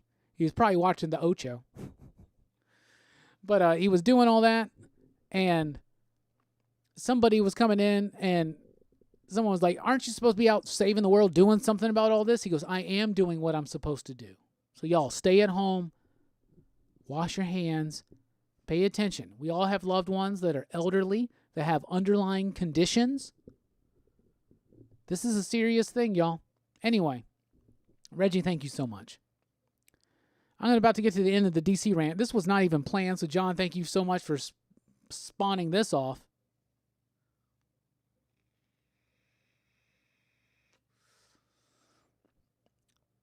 But DC just needs to focus on making some good movies. Hopefully the Wonder Woman, Aquaman, and Shazam sequels will be good. Wait a little bit on Superman. You got to have something explosive for Superman, especially at this point.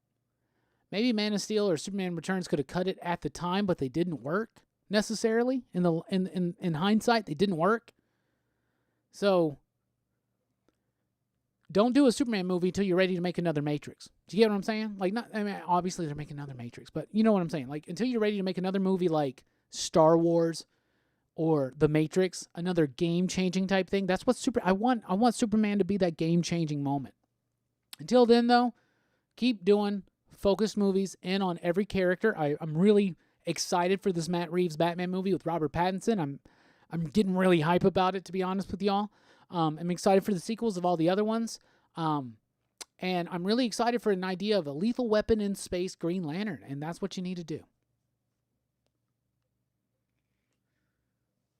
Real quick, Barry Allen says, I guess he's talking about as far as villains go for a Superman movie.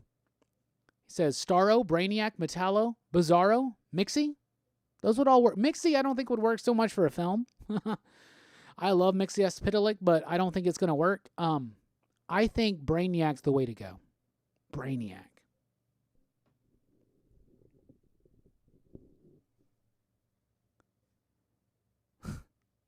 Superman just chilling in the Fortress of Solitude is going to be the next movie. Superman versus the coronavirus, COVID-19. Washing hands should be second nature, but it's not for most people. Most people are dirty. Come on. We know that.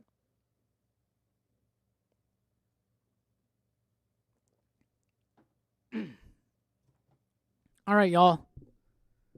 I know some people are probably not wanting to talk about this, and some people are wanting to talk about this.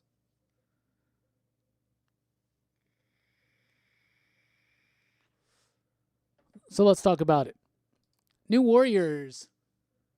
New Warriors has gotten a lot of internet ire this week because there are new characters like screen time. First of all, I really like most of these character designs. I'll be honest with you. I think the designs are cool. I'm probably just going to let this roll on through. Trailblazer. Initially, you don't think the design's super exciting, but actually it's very Kirby influenced, so that's cool. B Negative is probably actually the most interesting design, a new character. Snowflake and Safe Space. Those are the ones that are probably pissing most people off. I'm gonna let this go for a minute here. Screen time. Like I said, I think the costume designs actually look cool. It looks kind of cool and modern and Tron-like. That looks Kirby-esque to me, like the backpack. B Negative, I'm very excited about. Most people are bothered by Snowflake and Safe Space. So let me tell you about this. So, self-admittedly, I'm a huge New Warriors fan. And New Warriors has had... First of all, New Warriors started back in like what? Was it 1990? Something like that? I should have looked it up. But... so... I love New Warriors. I almost lost where I was. I love New Warriors. I love Night Thrasher. He's one of my favorite characters. I loved it back then. But aside from the initial series of New Warriors was very successful for what it was trying to do. Every attempt since then has tanked. I expect this one to tank too. I don't think it's going to last very long. Anything like that. But let's talk about it. Everybody's upset mostly about the safe space and the snowflake characters. I don't mind any of the new characters at all. I think it's cool. I think it's neat. The names are a little on the nose. They really are. I understand why it's gotten the reaction that it's gotten from people. And one of the things I said in the weekly pop culture wrap-up this morning was, New Warriors was never meant for 40-year-old comic book fans, which I'm almost 40 now. So I'm not, it's not meant for me. New Warriors wasn't meant for something my age back then, but at my age, at the exact time that it came out, I was perfect for that. Yeah, I could imagine a 38, 39, 40-year-old comic book fan, longtime comic book fan back in the early 90s, looking at the pitch for New Warriors and being like, this is dumb. Night Thrasher, he's on a skateboard, so he skateboards at night, he thrashes at night. Speedball, some young hyper kid who bounces off the wall, he's called Speedball. Firestar, Justice, Namorita probably was the most likely to be accepted at the time. But that book turned out fine. It turned out great, and it was very relevant. It was very of its time. It was hip. It was fresh. It was cool, and it was unique. And I can say that with certainty because I was the damn dude, the damn kid that read that book, and I loved it. That being said, someone today said, and I said, this is just them trying to do the same thing that they did with New Warriors back in the day, right? Now, admittedly so, it's never worked again. Okay? I think Fabian and Mark had something really special and unique going on in the 90s. Maybe that's just my love for Night Thrasher speaking out, but I love the hell out of New Warriors. So I am going to read this New Warriors book because it's got Night Thrasher in it. And we need Night Thrasher in comic books. You want diversity in comic books? More Night Thrasher books, please. Step 1, give me a Night Thrasher solo title. Give me a Blade solo title. I will write both of them. I have a 5-year plan on Blade right now. I can come up with a 5-year plan for Night Thrasher like that. I'm serious as hell, y'all. I'm so pumped for this book. But I'll be honest with you. When they reveal these new characters, and if you look at the cover, a bunch of old school New Warriors there. There's Rage, there's Speedball, there's Night Thrasher, there's Firestar, there's Namorita. But the new ones, okay. So the fact that they made these new characters and they've announced it in such a way. Oh, so this is the spotlight of this book. Are going to be these characters. By the way, B Negative has the suckers on his hand like Morbius had in the 90s animated series, and I think that's way nifty. So there's more about this that excites me than bothers me. Somebody earlier today said, Robbie, I'm a Zoomer. We're not cool with this. I have Zoomers that work with me, that work for us at the shop. Yeah, they were all mocking it this week. This is an easy thing to mock, right? Because the idea of, I got like a hair, just like hanging. The idea of snowflake and safe space is so on the nose, it's almost ridiculous. But I don't mind it because what's the idea of Daredevil? How did Matt Murdock get his superhero name? It was a name that people used to make fun of him. When I was growing up, my real name's Robin, and everybody would make fun of me by singing Rockin' Robin to me, right? People would make fun of me when I was a kid. They would sing Rockin' Robin, and I hated it. I hated it.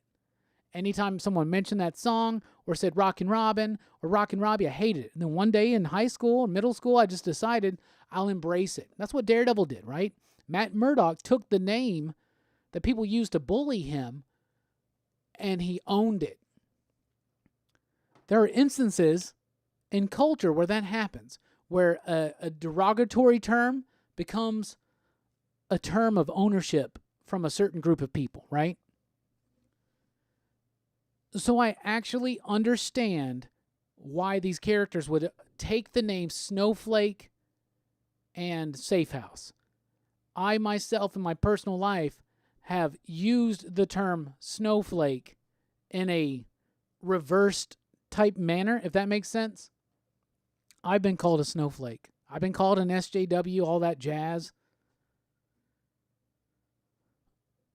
Maybe I am. I don't know. I got ideas about life, but, whatever. Who cares? But it's a bit on the nose. The idea that they're the first non-binary character, I think that's cool. Someone I saw earlier said, what about Mystique? Well, that's not quite the same, I don't think. So I think that's fine. Representation is fine. If you want more representation, give me a Night Thrasher book as well. However, and a Blade book. But, I'm cool with it. We'll see what happens. It's going to be short-lived. So, and this leads me to the idea, too, of this is like, and first of all, even though I say I don't mind it, I'm not saying that I think it's a good idea, because I also think it's another idea of some corporate entity, Marvel in this case, thinking that they know what we want or what the youth wants or what can appeal people to comics. Well, what appeals a lot of young people to comics right now are really good all ages and middle-aged books. The DC all ages line is kind of taken off, and a lot of books that are like independent but like are geared more towards all ages or middle ages or young adult or whatever you want to call it. Those books are taken off. Look at those. It's not just diversity that's making it work.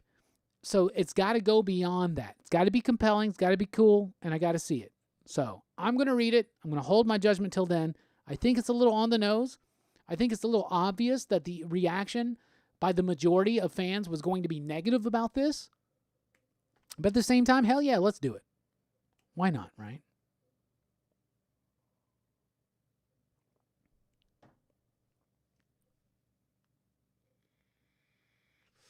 Give me a good comic book with Night Thrasher in it, and I'll be pleased, even if it's got Snowflake and safe space in it. What are y'all saying?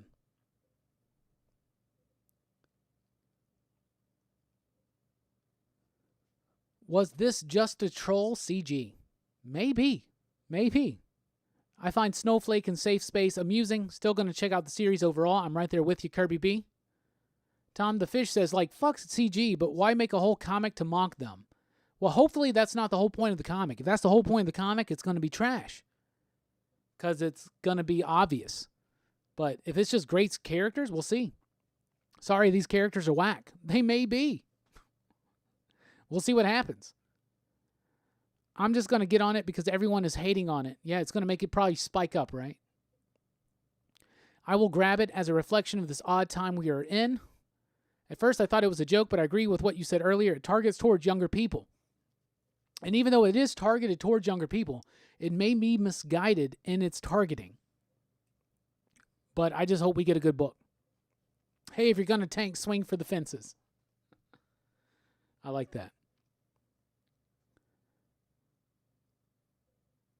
I'm just worried the New Warriors title will look and feel generic. It deserves proper attention, someone's passion project. Yeah, Hamburger Basket, I agree with you, but it's never been it. It's never been the case. The only passion project we ever had was the initial Fabian Nicier's and Mark Bagley run. And even after Bagley left, it maintained, I think, high quality. But for its time, it's never gotten, I don't think, the proper attention. Most people write New Warriors as a whole idea off. And I think New Warriors is badass. So I hope that this works. I'll tell you what, more people are going to read issue number 1 because of this than anything else. So maybe that's why they did it. People are going to read this book just so they can rant and hate on it, right? It's going to happen.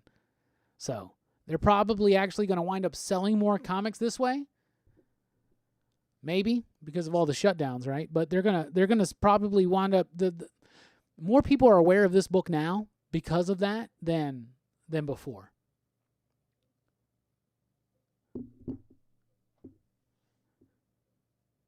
Sean says, would you be more pissed if they stealthily threw in characters or just rather would you rather them hit you in the face with it? Be bold, I say. Yeah, be bold and daring.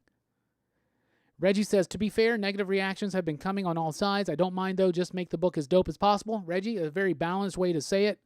I agree. Frankie says, Firestar is awesome. Spider-Man and his amazing friends. Hell yeah.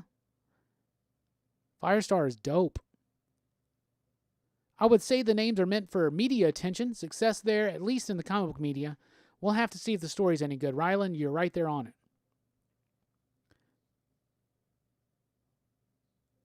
Barry Allen says safe space can be hard to find these days. That's very true.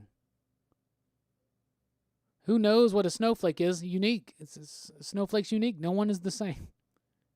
What's the power set of them? I don't even remember. More people are caring about like the names of the characters than the actual power set. I don't even remember. Who knows the power set? Throw it in.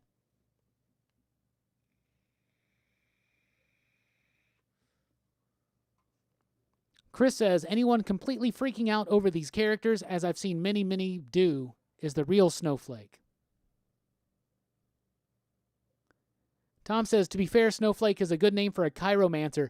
I think that's their idea. I'm not sure, but if I had named a character Snowflake, even in a reference to anything modern, you definitely got to have those kind of powers, right?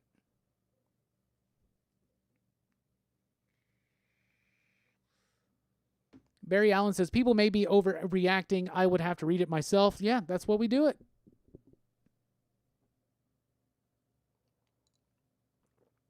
Yeah, I saw that, Kirby. It was funny.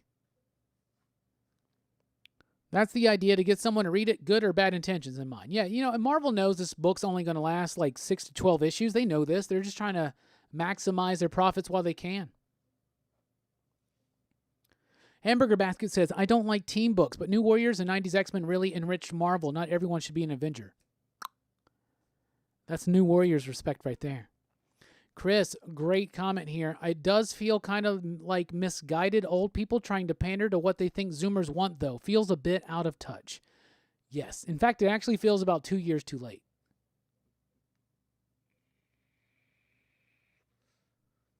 Maybe. Overall, it is silly. I don't know what reaction they were expecting. The overall reaction has been bad.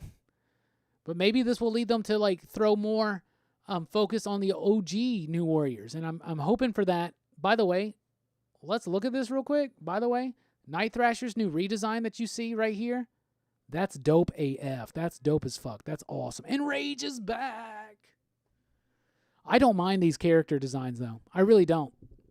No matter what you think about the names are very hip and modern, right? Or quote-unquote hip, finger quotes, right?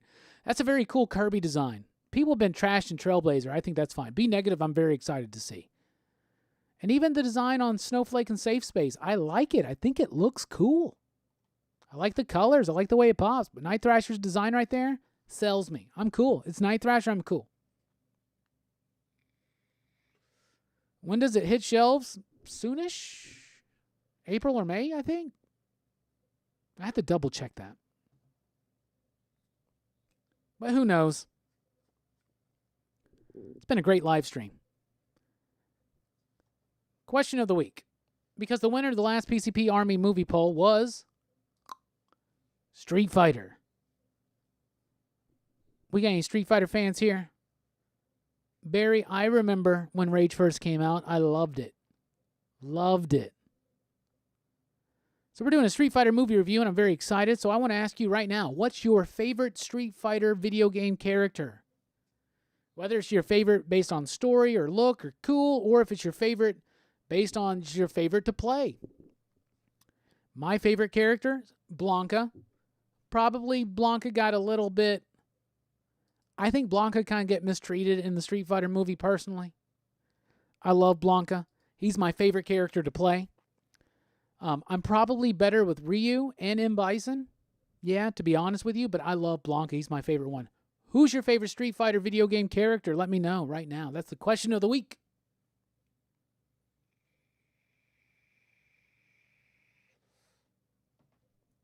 Hamburger Basket says, psyched for New Warriors just because of this conversation. Definitely read the old school stuff. That's good stuff. Oh, here they go. So the powers. The one with goggles, that screen time is always connected to the internet. Snowflake has offensive powers. Safe Space has defensive powers. They interact, kind of like the Wonder Twins, I guess. B Negative got his powers from Morbius. The rest, I'm not sure. There you go. There you go.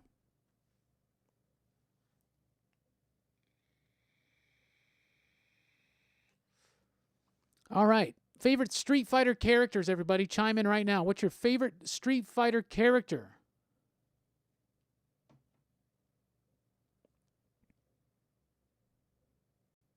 Yeah, Rage became an Avenger for just a little bit, Barry. I remember that. People did think it was racist. It's a black teenager whose name was Rage.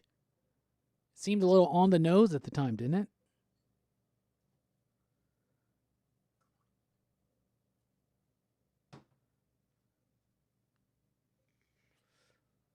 Was Rage Mexican? Is he I don't remember now. Is he black and Mexican? Black and Latino, I should say, I guess. I thought he was just a black man. Rylan comes through with a super chat. Thank you so much, especially in these trying times. They are super ultra appreciated. I know they're hard times for everybody, so thank you so much. He wants to know what beer I'm drinking. The beer I'm drinking is Monkey Knot. It's an IPA. It's from Straight to Ale, which is one of our local breweries here in Huntsville, Alabama. Check them out. Straight to Ale. Really great beer. I'm a big IPA fan. I love hoppy, sharp beers. And I love the Monkey Knot, the idea. You know, we live in Huntsville. It's part of the Von Braun was here, you know, and all that jazz. So we're big into the space program here. And one of the monkeys that was in space, I think the first monkey that's in space, her grave is here, I think. Maybe that's just an urban legend from when I was a kid. But I think it's at the Huntsville U.S. Space and Rocket Center in Huntsville. But yeah, that's what I'm drinking, Monkey Knot. It's an IPA. It's a bold IPA. It's not a session either.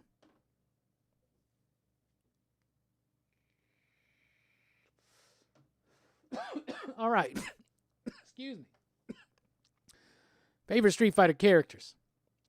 Eddie says Ryu all day. I know people that say Ryu. I've always said Ryu. And then in recent years, I started saying Ryu. Then I hear more people say Ryu. I like Ryu. I think people say it's Ryu because when you would win, it would go, you win. And people would be like, did it just say Ryu wins? Maybe. Sean says Cammy. She's hot to look at. I think 13-year-old Robbie probably would have agreed with you. But I never got that character down. Chung Li. Jesus, y'all. Let's be honest. The hottest Street Fighter character, let's just be honest. The hottest Street Fighter character is Ken. We all know that. Come on. That blonde hair. Come on, y'all. Chung Li, I used to never play, but I played her recently, not too long ago. I was like going through all my Super Street Fighter 2. I was going through that again, trying to beat it with everybody. And, dude, Chung Li's powerful as hell. I think that's Brooks' favorite character. Tom the Fish says Cammy. Herminio says Ryu was my favorite, but wasn't represented well in the movie. None of them really were. Except for Bison. Raul Julia's Bison just makes me so happy. Frankie says, I'll play anyone on ranked with Blanca. Barry says, Guile. Once again, Rylan, thank you so much for the super chat. Keeping the dream alive. Street Fighter soundtrack was dope, Reggie. Reggie's favorite character is Akuma. Man. Did they do Akuma in a movie? I never watched those later movies they did. They did a Chung-Li one. Did they do one with Ken and Ryu? I don't remember. Maybe Akuma was in that one, but yeah, Akuma's great. He's a great character to play, too. And Alpha, especially, oh my God, I can dominate with him in Alpha. John's out of rum.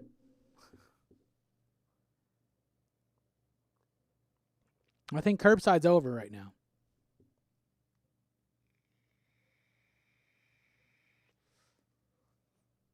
Rage was a Latino and Mexican. Okay.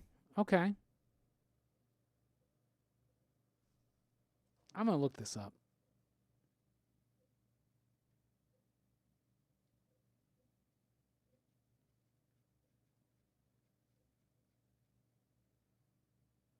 It makes sense because he's got the wrestling mask. Barry says Blanca, mutant says Cammy. The anime was focused on Chun-Li. The anime was good. Her father was killed by Sagat. Yes, Sagat. I hated that guy. Tiger, tiger, tiger, tiger uppercut. Tiger, tiger, tiger, tiger knee.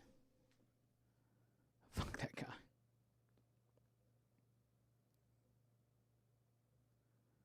Rage was created by Larry Hama and Paul Ryan. Didn't realize that Paul Ryan helped create him. Hey, thank you so much, Hamburger Basket, for the super chat there. Very much appreciated, especially in these trying times.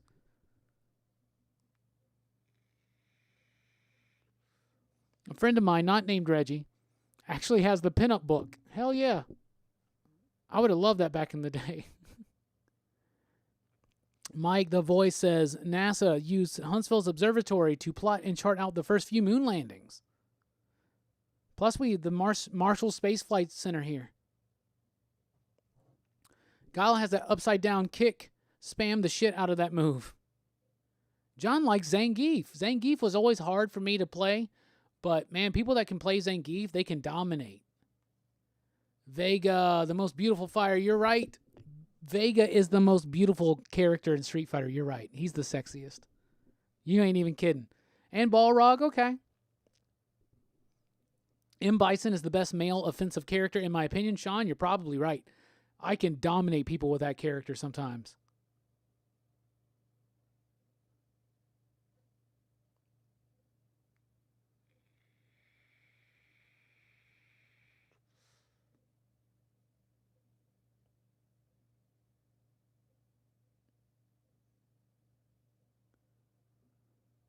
Let's see. Elvin Darrell Holiday, that's Rage, was born in Brooklyn, New York. At age 13, he was exposed to toxic waste after coming home from basketball practice.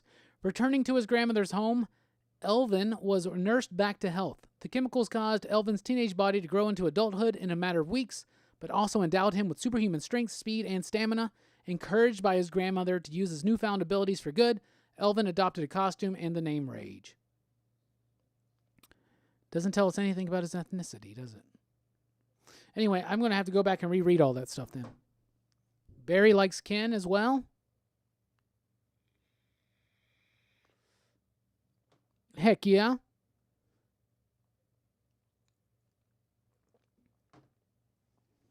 All right, we're about to hit time for show and tell. For show and tell tonight, I'm going to open up a Power Rangers action figure from Hasbro.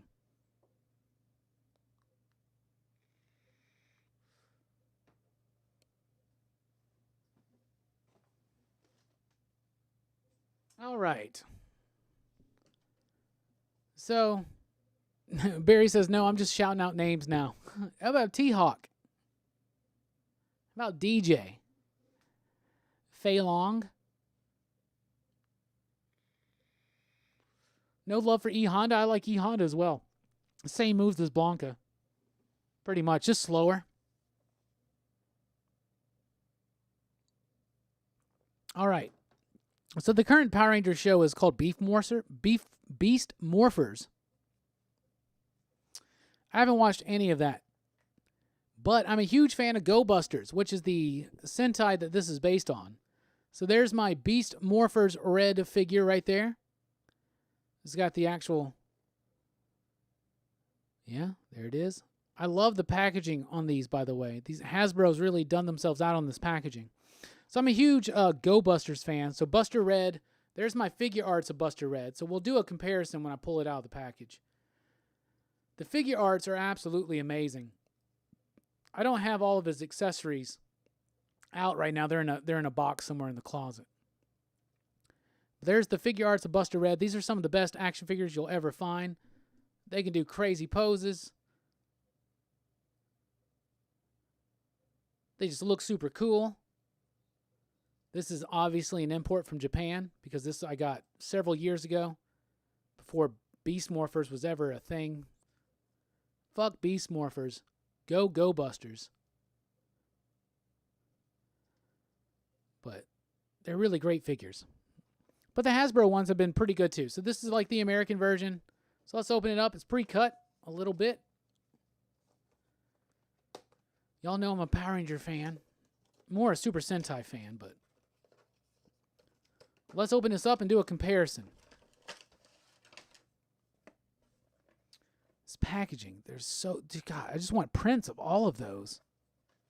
I haven't thrown away any of the boxes because of that. T-Hawk, second fave, says Frankie. Street Fighter 2 Turbo was dope. Oh, it's got one of those damn... Ugh. There we go. Okay, so I can't really compare the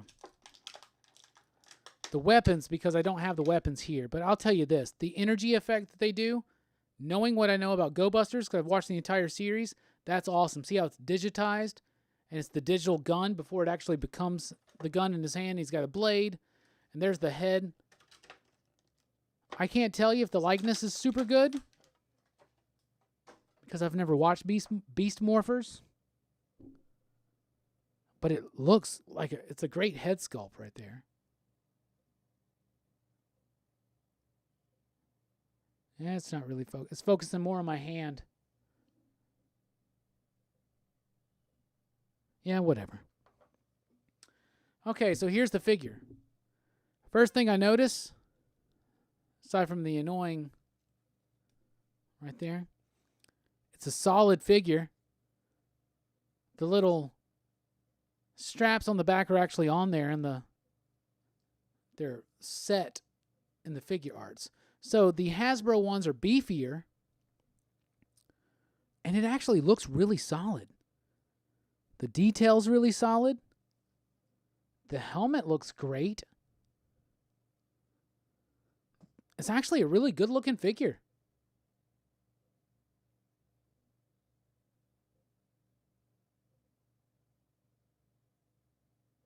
If it will zoom in. Look at that.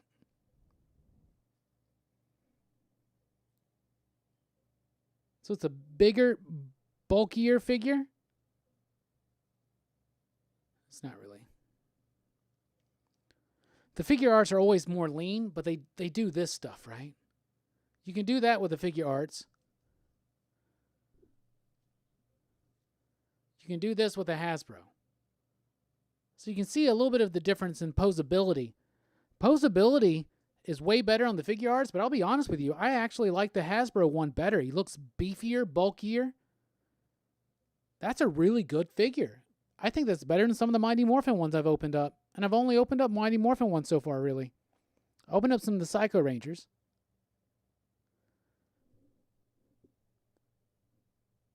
Man, that's a good figure.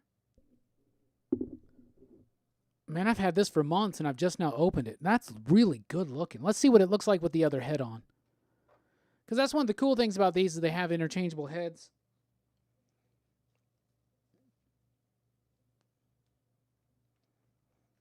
See you, Frankie. Have a good one.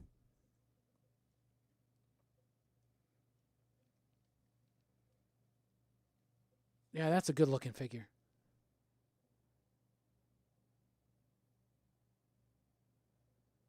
That's really good.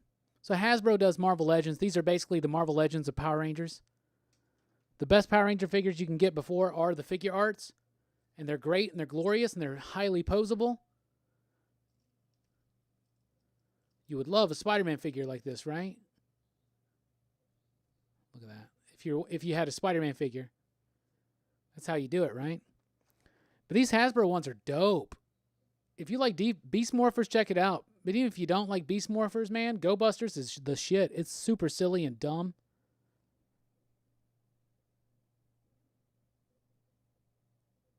That's dope. That looks really good. I'm surprised. I'm really pleasantly surprised. Hey, what's up, Bruce? Yeah, notification on YouTube not working. Yeah, we've heard that from a few people. I think it's been hindering us for the week, but I think with the coronavirus outbreak and all that kind of stuff, I think it's just part of it. I think. But, yeah, we'll be going live a lot, Bruce. So if you're on Facebook, definitely join the PCP Army if you haven't already, because I got the live stream schedule up there. Maybe I'll make a post here on YouTube about it too. that all I had for show and tell? Yeah, it was. I got this cool little thing right here. This She Said Destroy art print I got sent by Liana Kangas. So that's super cool. It's the cover of the trade paperback. Liana's a friend of mine, and she was going to be at the expo. But, of course, the expo got postponed. So the expo's not happening in April, but it is happening in July. That's the plan right now. PCP's always there. We'll have a booth. Liana's supposed to be our guest. Hopefully, she'll be able to still make it in June. Or July, I should say.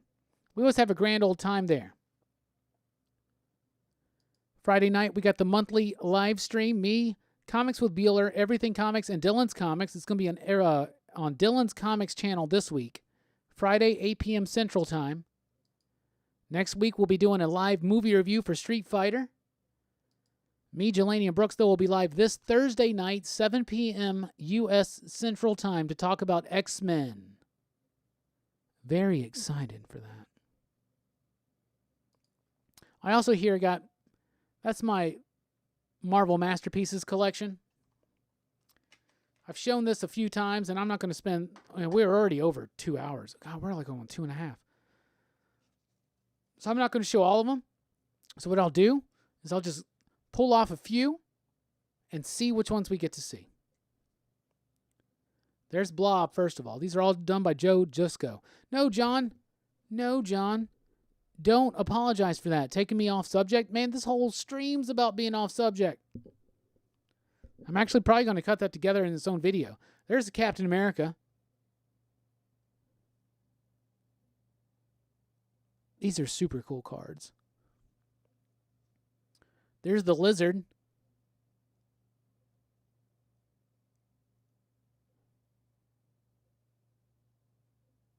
Doesn't want to focus, does it? All right, we're going to make this shit focus.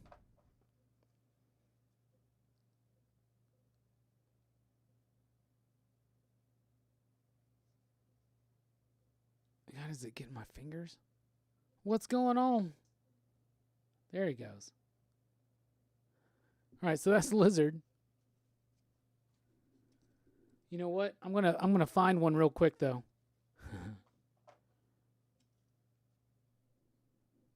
There's my dog right there. Oh, Night Thrasher.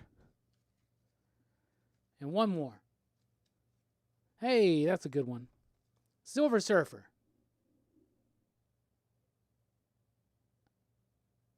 Great artwork on these cards, y'all. Great artwork. So I'm putting that back up. All right, y'all, I do want to point out one more time, thank you for being here. Please do like, share, and subscribe.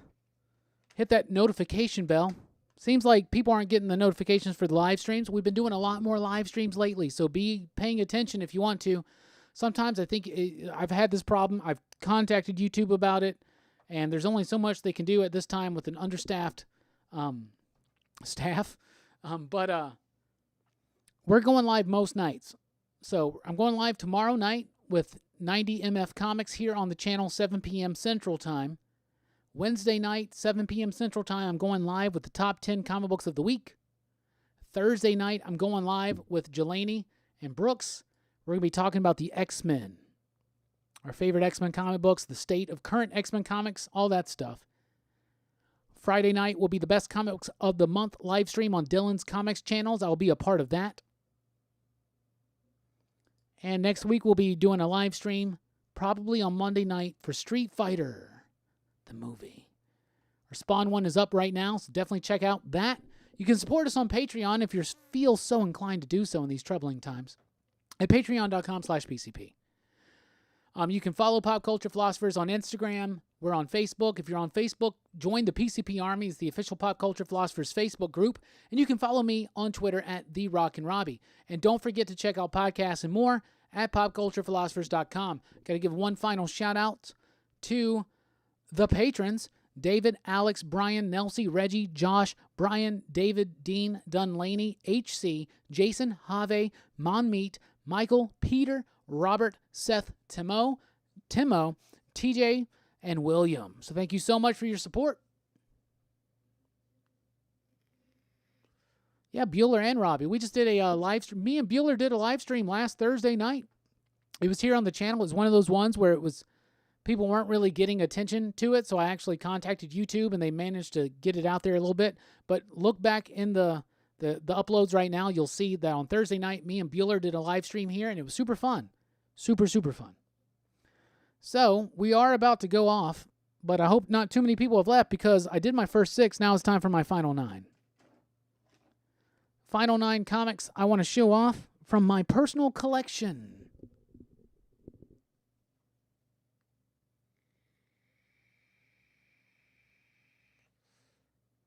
Bruce, are you on the PCP Army? The Pop Culture Philosophers Facebook group. That's where I got it posted up at.